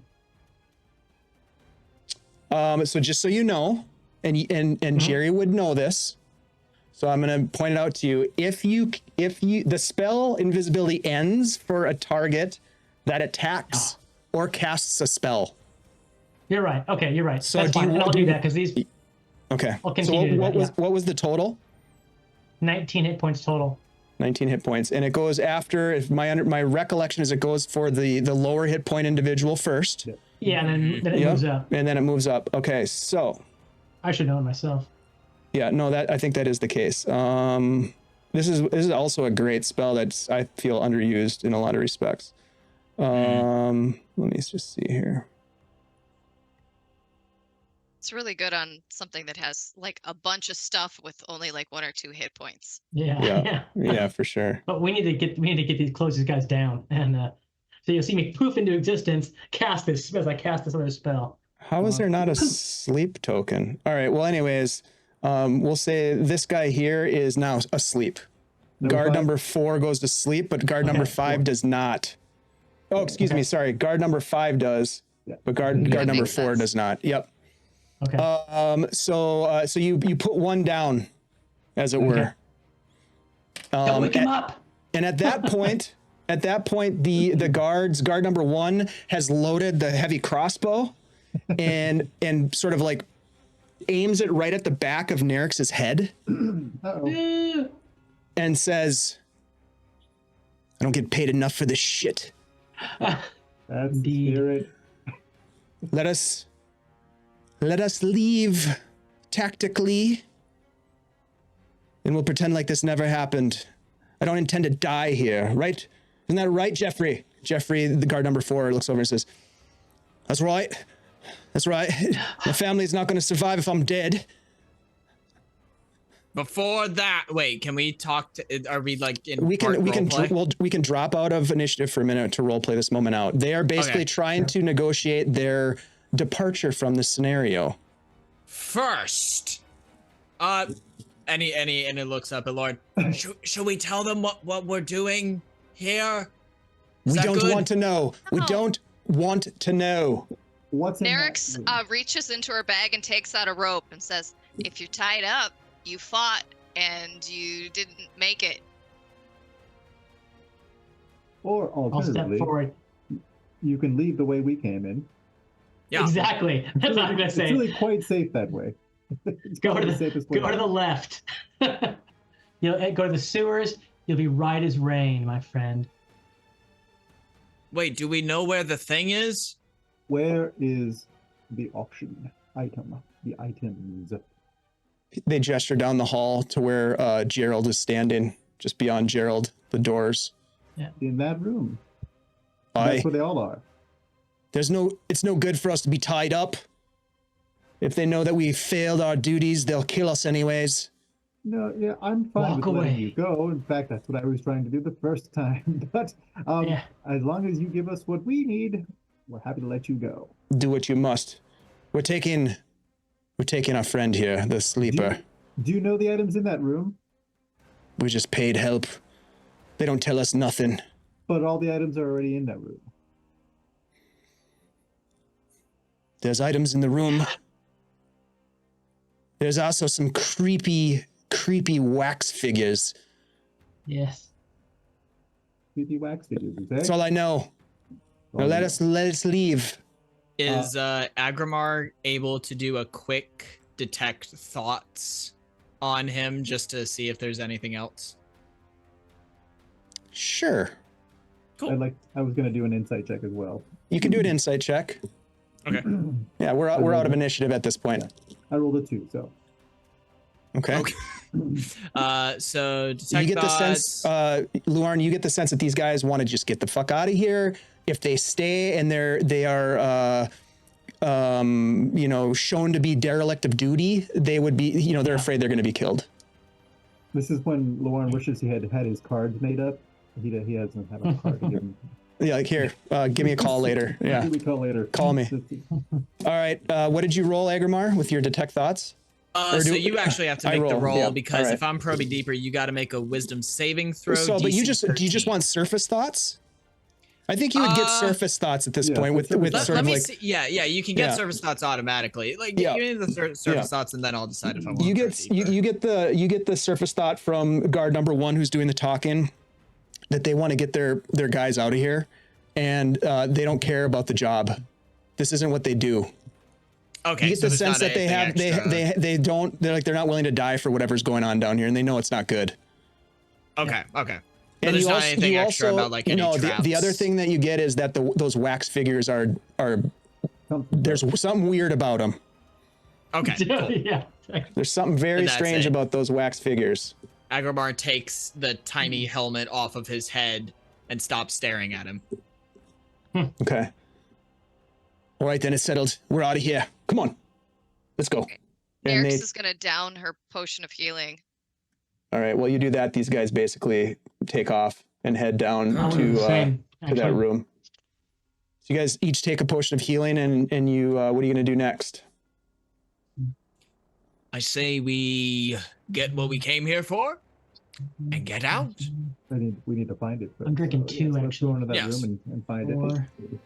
8, 10. Okay, yeah, back max. So I guess we all head into the room then. Okay, you guys walk into this room. Go ahead and move your token into wherever you'd like to be positioned. Wrong button. And again, you look up as you enter the room. You see exactly what these guys were talking about. Let me do a little something here. Sorry, modify. I accidentally moved Nerix. It's okay. How are we able to move tokens again? Sorry. You just grab it and pull it and move it. You need to click the hand icon clicked. over on the right-hand side. There's like the icons. Grab the hand. It's the move. Do I have to right-click to move it? Or? No, just grab it and drag it. Click and drag. I just moved you. Good. There we go. Sorry. No problem. Go wherever you want. Indeed, as you walk into this room, you see that there are these strange human-like figurines that have a wick burning from their back on either side of the dais. There are chairs of exquisite construction, each in its own sort of style, facing this raised platform. This is, without a doubt, the location of the auction that was to take place or will potentially take place. As you enter the room, you feel a sense of intense foreboding. Everybody give me a wisdom save. Ugh. I have advantage in wisdom against magic. Is that what this is? I would consider this a magical effect. Okay, so so I'll roll this again. 16 I have advantage for against being charmed. Not a charm. Okay. 15. Wisdom, 14. Okay. 13. 13. And what was Agro's? 16. Okay, you all you feel this sense of foreboding wash over you, and you maybe even have like this vision momentarily of a horrible memory from your past that just it flashes enough in your mind to remember to remind you of something that happened to you that was terrible, but you quickly push it away. As you look at the room and you can see, as I mentioned before, this scene, there are items upon these different tables and these chairs. What's your intent here? Let's go around the circle. Let's start with Luarn. I'm looking for a painting. Okay, roll a perception check or investigation, your choice. Nerix. I would like to use control flames to put out one of those candles because they give me the creeps. Okay. I got a 16 on my perception. 16, okay. Agrimar, what are you doing? He's kind of gonna be if he's able to like sort of observe to make sure nothing's gonna happen to anybody else. So like kind of being a watchful eye over what everyone else is doing, being like, okay, if anything moves or goes funky, I will hit it with my stick. Okay. So you're basically ready in an action. Yeah. Yep. If there's some sort of threat, you're gonna hit it. Okay. Yep. And Jerry. This is I got bad vibes here. But we don't there's obviously no big painting. There's no painting in front of us. You don't see it immediately upon entering the room. Okay. I'm in a trunk. looking for it currently, yeah. Yeah, then I will just kind of maybe move over here behind this chair and also scan the room for the painting. We don't know how big it is. We don't know what it's of, but I guess I'm looking for a painting. Okay. Lauren. So investigation. Yeah, give me an investigation roll. That would be perfect. That's crap. 12 all up. Okay. All right. So, Lauren, you scan the room as you step in, and you can see that there are items of some importance. You have a trained eye for these things upon the dais. There's also what appears to be a table in the back of the room. I'll indicate it here with the pointer that has some additional items on it, which include a painting-sized chest or like a wooden case that could potentially contain a painting. Okay. Now, before you do anything with that information, as Nerix, as you attempt to put this flame out, and you've done this plenty of times before. You know, you've put out flames. It's not something that you've ever even thought twice about since you've learned how to do it. You utilize that skill, that ability, that magic, and the flame doesn't go out. In fact, the flame grows brighter. The flame to the north and the flame to the south at these, what's called a living wick, begin to burn bright, and you get the sense that that's bad juju. No, don't like that one bit. I want to take an action whenever you'll let me. So I don't know when if you want to move to combat or not, but Korg, nothing has triggered any sort of combat yet, but you are at the ready and you see these flames burn. And Jared, what was your investigation check? I think it was a 12, not terribly great. Yeah. Okay, yeah, you get the sense that if there's anything of value, it's on that stone dais at the center of this room. Let's go ahead and roll initiative, please. God, I want to do a good job here. 25 to 20. 22. Nice. 22 for 13. Nerix. Hold on one sec. 19 for Lorne. 15 to 20. Anyone else? 10 to 15. Korg, what was yours? 13. 13. And Jerry? 3, so I'm down at bottom. Jerry is at the bottom. All right. Okay. My hopes. Nerix, you see these flames beginning to burn brighter, and you get a bad feeling. Bad. Oh, what's that? What are you gonna do? I don't know what to do with it. I don't know. I'll also draw your attention, my friends, to a little tool that I like to call a timer that has been dropped on the battle mat. I see that. Oh. Yeah, she, It's like someone making poached eggs or something? What is that?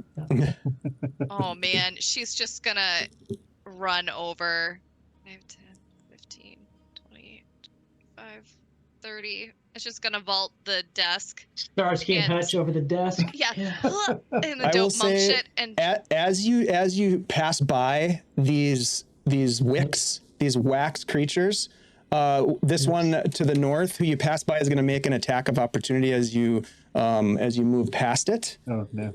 It's going to make it reaches out. You don't expect it, but as the flame burns bright, your companions watch as it is dripping wax on the floor as it comes over and just tries to slam you.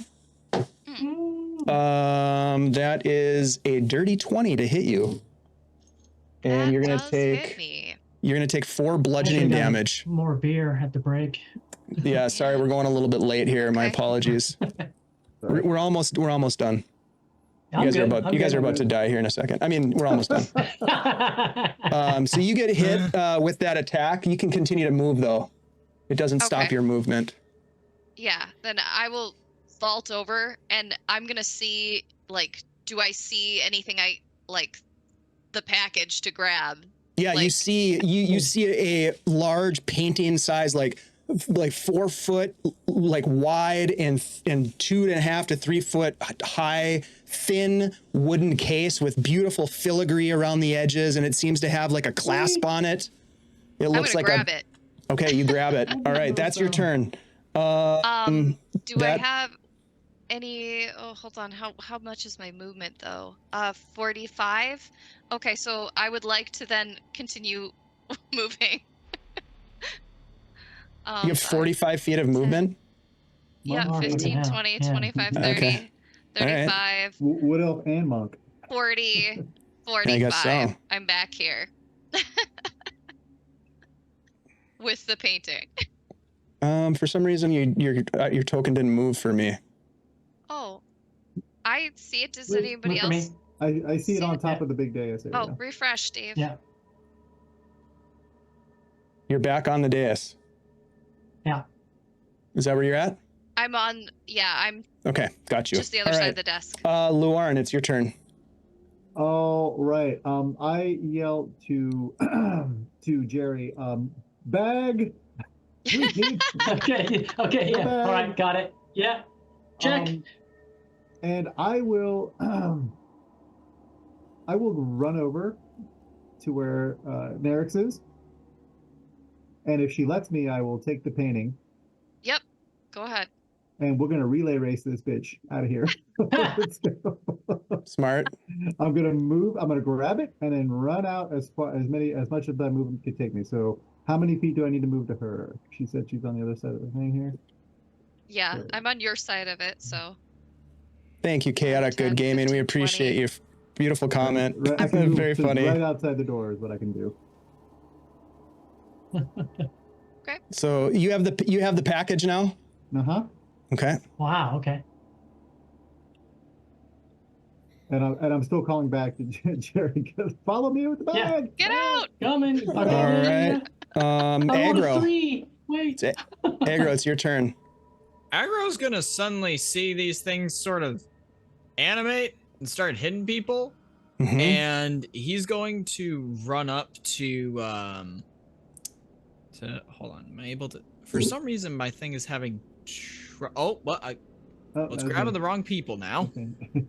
I'm not exactly quite sure why it's doing that. Where do you want to go?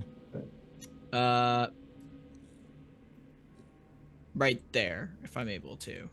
Right where? The north one, the south one? Just give me some. There we go. Okay. Yeah. There Okay. There you go. There you go. Just trying to use my pointer. Yeah. Yep. Yeah, right there, and he's going to swing with his great club at it. All right. Give me an attack roll. Okay. These guys are not hard to hit. 17. Yeah, that definitely hits. Cool. That is 6 damage. Okay. Yeah. A bunch of the wax like gets blasted off of it. You said 6?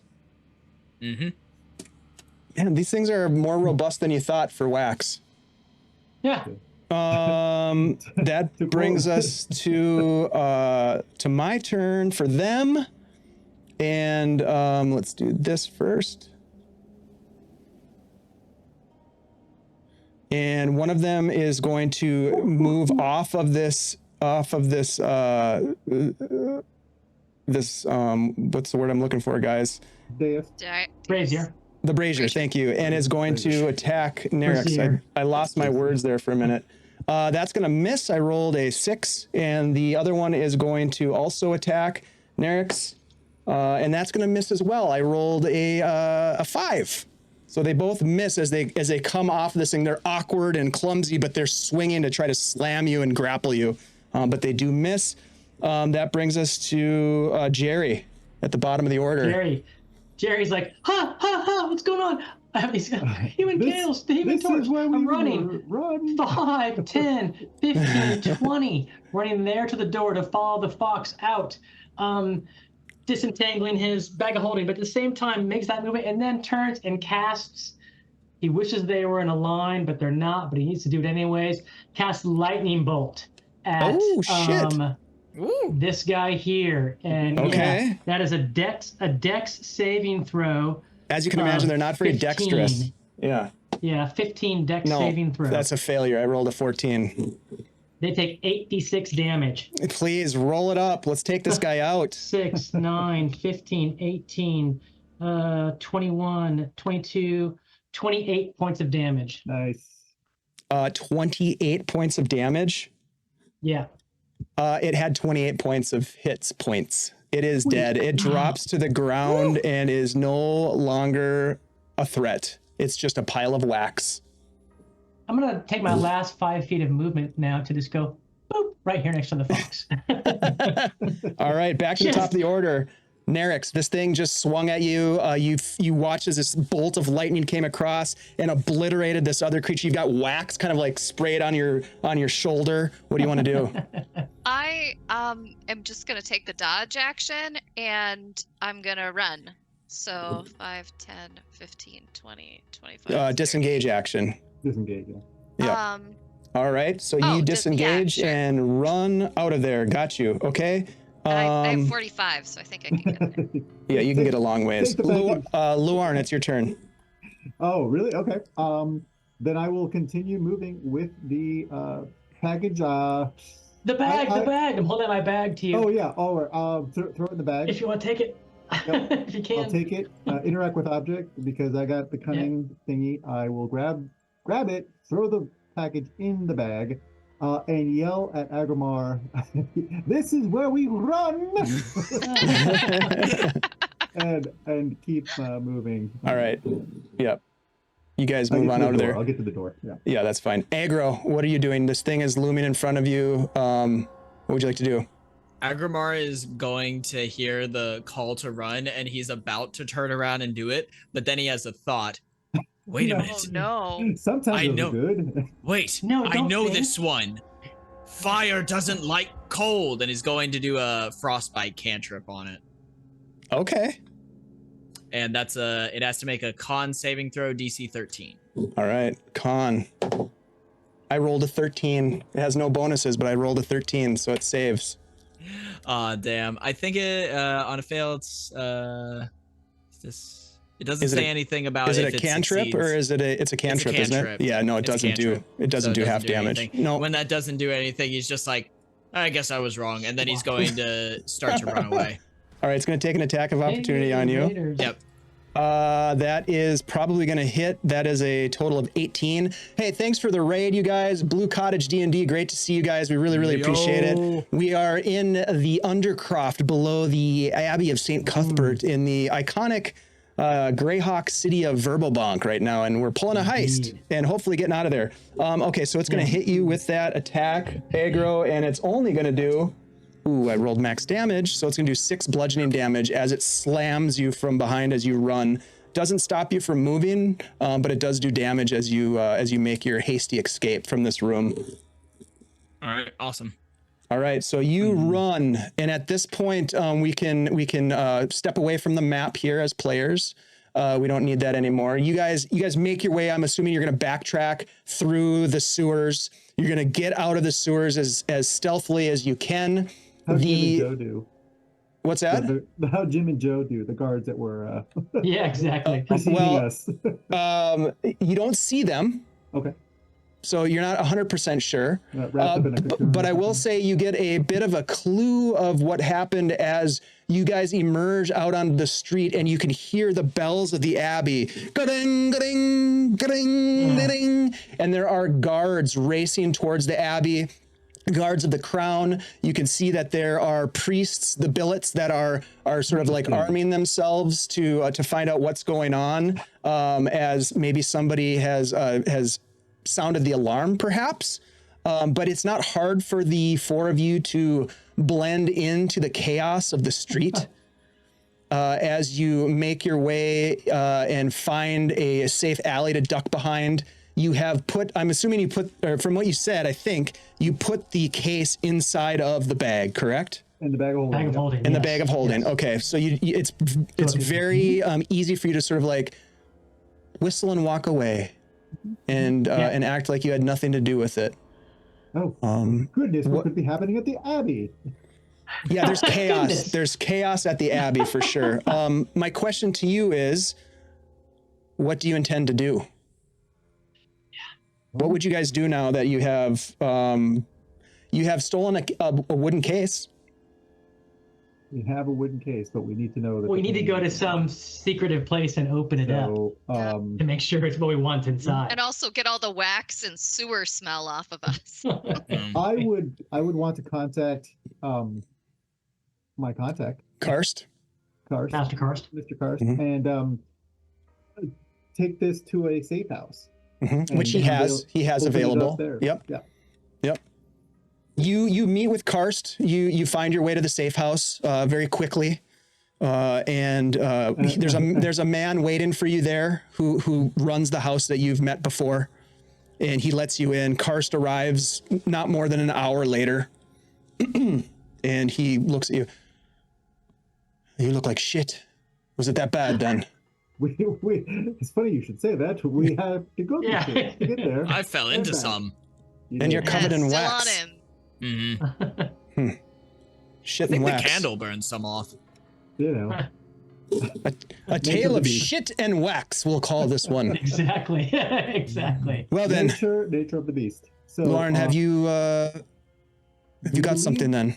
We believe it's in here, and I'll take the case out, put it on a table. Ooh. Look at that. It was quite well guarded, so I would imagine they wouldn't have gone through all that trouble to just guard an empty case. Let's hope not. Is it apparent how you open it? Yeah. Yep. There is a locked latch on it. Check that. I'll take my time to check that for traps and open it with my lock picks. Okay. Give me a trap check, please. It's a 16. It does appear to be trapped. Okay. Yeah. Can I tell how to set it off or disarm it? Yes, you do. You with that knowledge, it is a simple trap that you've seen before. Just give me a quick sleight of hand check with your thieves tools to. Yes. It's not a very difficult DC for a guy like you. 25. Yeah, not a problem. You disarm the trap and unlock it and open it up, and the top of this case flips open on hinges. It doesn't expose the entire painting itself, but as you look into the top, you can see it's the top of the case that opens. There is indeed a framed painting inside of this case. If I feel funny at all, I'm closing that case. Like we already know, we've been warned. It gives you a shiver down your spine the minute you open the case. That's it. There it is. Good. Close that But you thing know up. what? Gerald's really, really curious Gerald, don't to do look at it. Don't do it. He's really curious. I mean, a multi-millennial old painting Gerald, painted take by the money. hand of Vecna himself. Take He's the money and run. really curious to look at If it. he makes a move on that, could I do a grapple pin on No. him? No, you can't. I'm not going to rip it out of your hands. I'm No. just like looking at you guys like. No, the come only reason on. I will say that, Korg, is because I don't want to Okay. take the agency away from Ethan to be able to do this if he wants to do that it. is perfectly don't fair you- and valid. Yeah. It's fully Indiana Jones' first movie. You know, you gotta look inside the Ark. No, that did not end well for the local. It didn't, but- It would be good. I can, This is Karst now says real quick. He says it would be good to verify that it is indeed the painting. I don't intend myself to gaze upon it for too very long, but Master Diamond does I have will a look at point. it. I will look at the painting. As if will you'll I. allow me. As will I. Karst says. All right. I very discreetly put my hand on my weapons. Just in Sure. case.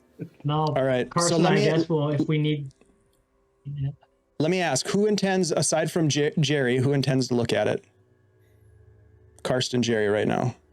Yeah, Nerix has kind of backed away after they said it was trapped and all this stuff. So she is like closer to the door. Yeah, same. Okay. So it's just Jerry and Karst that look at this thing. I guess so. Before Karst goes, though, I want to get information as to where to Get the upload money. this if he dies. He basically gives you some information saying that the individual will be coming to us. Okay. Okay, so the rest of you sort of back away I'm not looking at that thing. as Jerry and Karst together pull this painting out of the case, this beautifully framed painting. The frame itself is some sort of like an obsidian frame of metal, and it has like some strange, like almost studs in it of some other, like maybe a platinum or some other strange mineral, and you pull it out slowly. Each of you kind of taking an end, and you pull it out and you hold it up, and you see before you, Gerald, this mesmerizing painting that stretches across this canvas, a canvas that looks eerily like skin,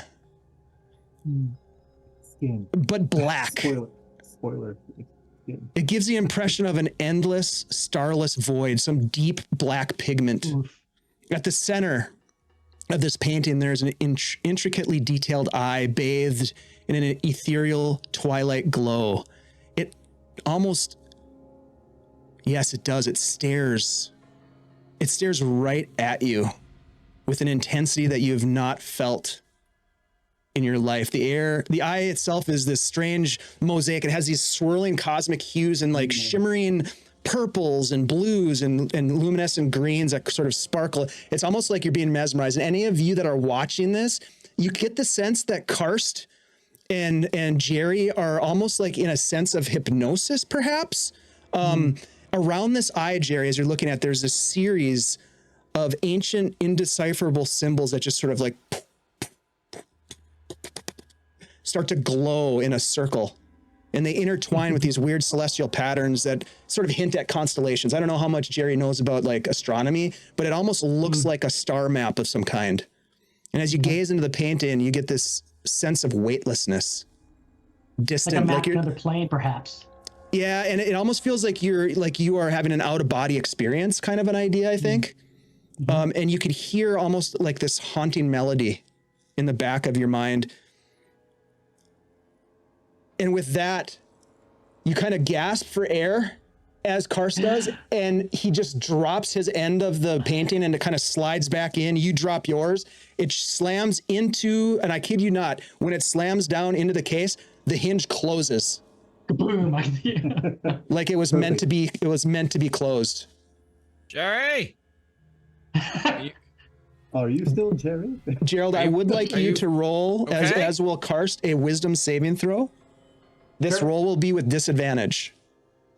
Is it against magic? It is against.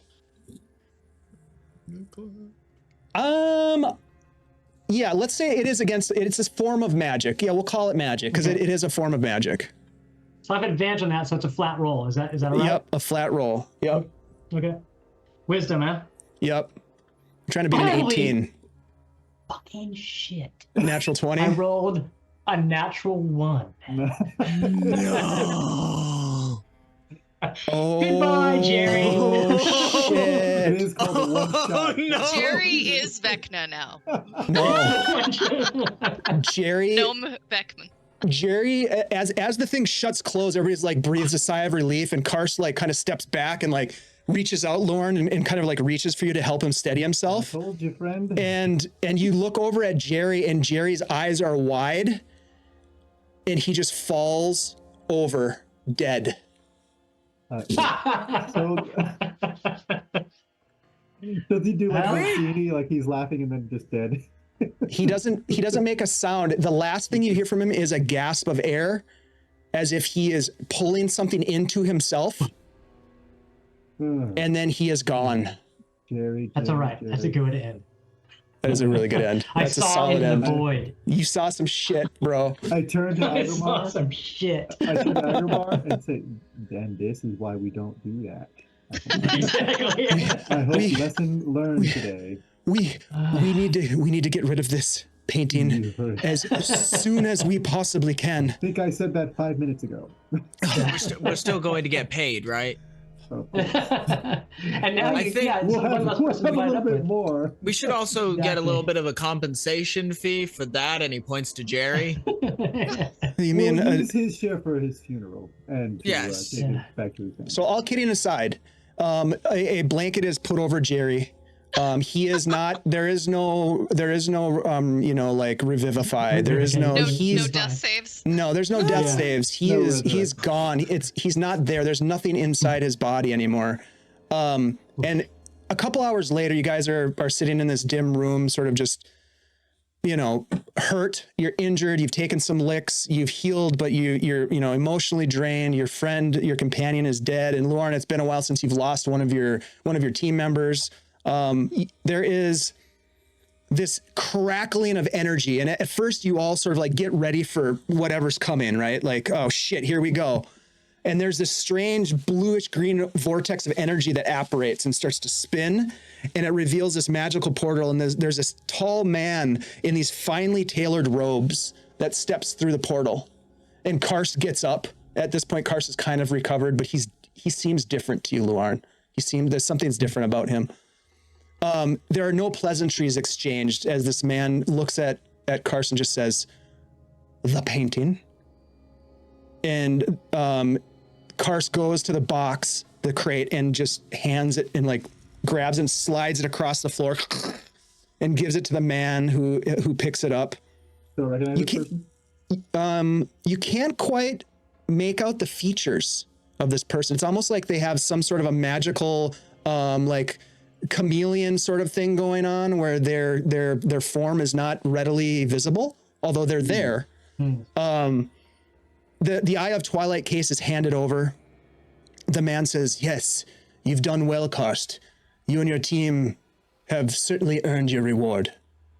And as the painting changes hand, there are these two hardy dwarves that emerge from this portal that's still open.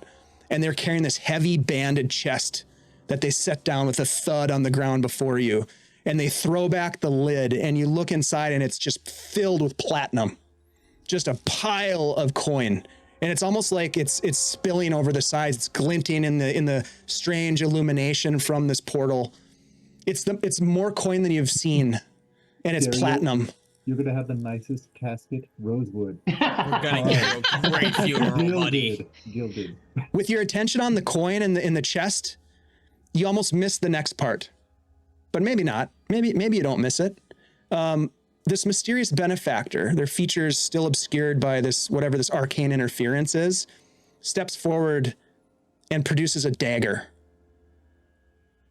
They flip open the case and pull the painting out. You guys cannot see the painting. It is not facing you. You can see the back of it as they pull it out, and they take the dagger with a deft, deliberate motion and jam it into the painting and slice through it.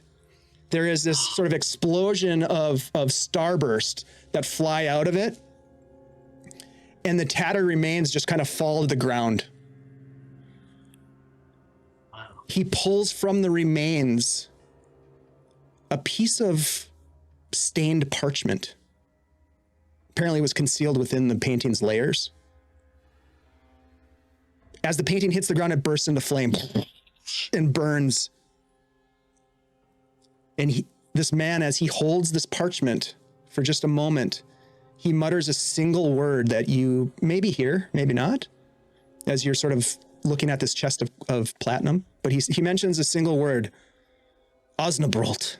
It's almost as if he's surprised. And then he turns and he steps through the portal. One by one, the dwarves follow him. The first one disappearing into some unknown realm. The second one, before disappearing, turns and says, "Well done, Karst. The Circle of 8 thanks ye.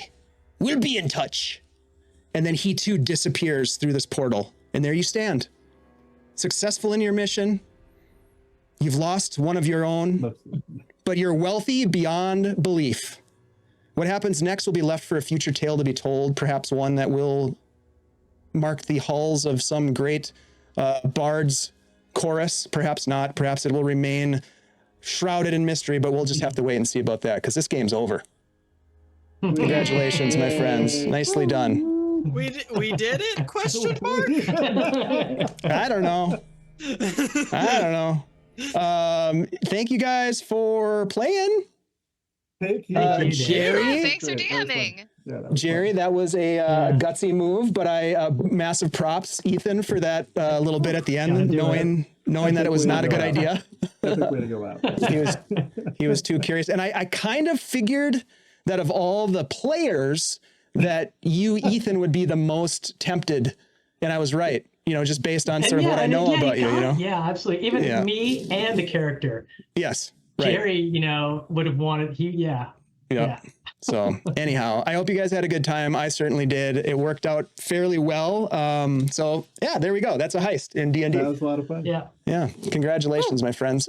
Thanks to everybody who's been hanging out with us for the last couple of hours. I apologize that we went late. You never really know how long these things are going to go. One shots can be a little tricky, but I appreciate all the players for hanging out and spending the extra time with us.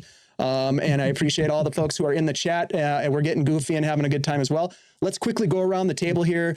Tell us again who you are, what you have going on, where we can find you, plug whatever you want to plug, and then we will say goodnight and move on with our lives as best we can. Let's go ahead and start. Let's start with Ethan. All right. Thanks. First off, thanks to Dave for organizing this and running this. Always a great game. Great to play with you and my friends. Pleasure, man. My name's Ethan, and you can find me on Twitch as Armin, and I stream miniature painting on New Zealand Wednesday nights and live play Greyhawk D&D on the table with my buddies on New Zealand Sunday afternoons. And I'll see many of you at GaryCon in a month and a half or two. Looking forward to that. Cheers. Dude, I am so excited to hang out with you in person at GaryCon. We're going to have a blast. And also just want to plug your Instagram, which I don't know if we have. We should put your Instagram in the chat too, because you've been posting some great images of your painting, and it's amazing. Your stuff is really good. Okay.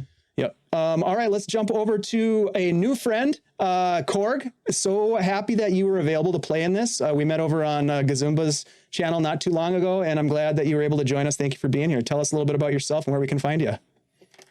My name is Korg the Mighty. Hello, everybody, once again. Your local lore master in training, collecting the stories of the digital multiverse. You can find me on Twitch, TikTok, YouTube, all under those handles. I like telling stories. That's about the summarization of my content. Thank you for inviting me on. Concise. This was a fantastic time, as per usual. Yeah, always love getting the opportunity to play a big melee boy. Heck yeah, and I'm glad we got some fights. We got to do a shape change, a beast form. So yeah, I'm glad it worked out. You guys did a great job. So I'm glad you were here. You guys were awesome to play with. Look forward to having you back, Korg. Definitely. Let's jump over to Ashley. Ashley's muted. Hey everybody, I'm Ashley. You may know me as Minnesota Muse. I am Minnesota Muse on our Discord. I'm Minnesota Muse on Blue Sky and Minnesota Muse 99 on Threads. You can find me on Tuesday on this channel at 7:30 for Heroes of Greyhawk, where I play like a super chipper happy character. And I also want to say, like, Nerix is really excited to use this money to open her own fight club. Ooh, very cool. There you go. That's awesome. That will be a great story to tell someday. Thank you, Ashley. Glad that you were able to jump over here. And there's some little Easter eggs in there that relate back to the Heroes of Greyhawk campaign on Tuesday night. So I caught a couple of those. Okay, cool. And then, of course, last but not least, Jose, thank you so much for making time for this. It's great to have you back. It's always a pleasure to play games with you, my friend. Thank you, Dave. This was a lot of fun. I hope Ashley's other character finds out how awesome we were and sings our praises in the regular campaign. I'm Jose. My information should be in the chat. I'm on Twitter. I'm on Instagram. I am a TTRPG artist. I do art for people like Guild Superior. I do art for indie publishers and other things. Yeah, that's me. Yeah, amazing art. Go check out Jose's stuff. Jose, you have commissions right? You do I am commission open for work, yeah. commissions right now. Yeah. Fantastic. Yep. Great to work with. And the artwork that you provided for a couple of our games was fantastic. So thank you for that. Appreciate it. Yeah, absolutely. Y'all know me. I am Dave. I am the chief roustabout and instigator around here at Guild Superior. Surrounded and supported by a great group of people. We have an awesome community, especially over in our Discord, where we spend a lot of time. So I'm really telling people, if you want to connect with me and other great people, come over to our Discord. We've got a fun, I guess, a home game of Shadow Dark RPG that's going on that has been absolutely fantastic. And we encourage folks to come over and get involved with that game. It's pretty low key and pretty fun in using a great system. So I encourage you to check that out. We really appreciate everybody who rated us and who gift subs and all the good stuff. Thanks for supporting us. When you support us, we get to support other folks, and it feels good. So thank you very much. With that, we are going to raid into some friends here. Let me figure that out. One thing I will say while I'm looking for that raid, we're going to raid into Insomnia Night. It looks like. I want to just give shouts out to a couple of other things. Tabletop Audio, we've used their music extensively tonight. You've heard a lot of their stuff. I want to give a shout out to the mapping that you saw. We used some of CZRPG's urban map packs. We used a little bit of some custom maps that I made. The Undercroft, for example, was made with Inkarnate. So we've got some great mapping opportunities. And then, of course, Anna B. Meyer's map that we rely on for inspiration. And it's the resource that you got to know. So go check that out. You can actually support Anna through her Patreon, and that's a good thing to do. So we're going to go ahead and raid some friends. Thank you guys so much for hanging out with us. I had a blast, you guys. Thank you for playing this game. That was fun. I loved your characters. They were all very unique and interesting, and I want to see more of them. So who knows? Well, we won't see more of Jerry, but we can do a flashback. We can do a flashback. Exactly. Yeah, there's always Jerry's all of our trauma now. It's movie magic. We can do anything. Jerry's son is going to become the latest member of our party. Absolutely. Avenge All right. his father. See you, everybody. Good night. Bye.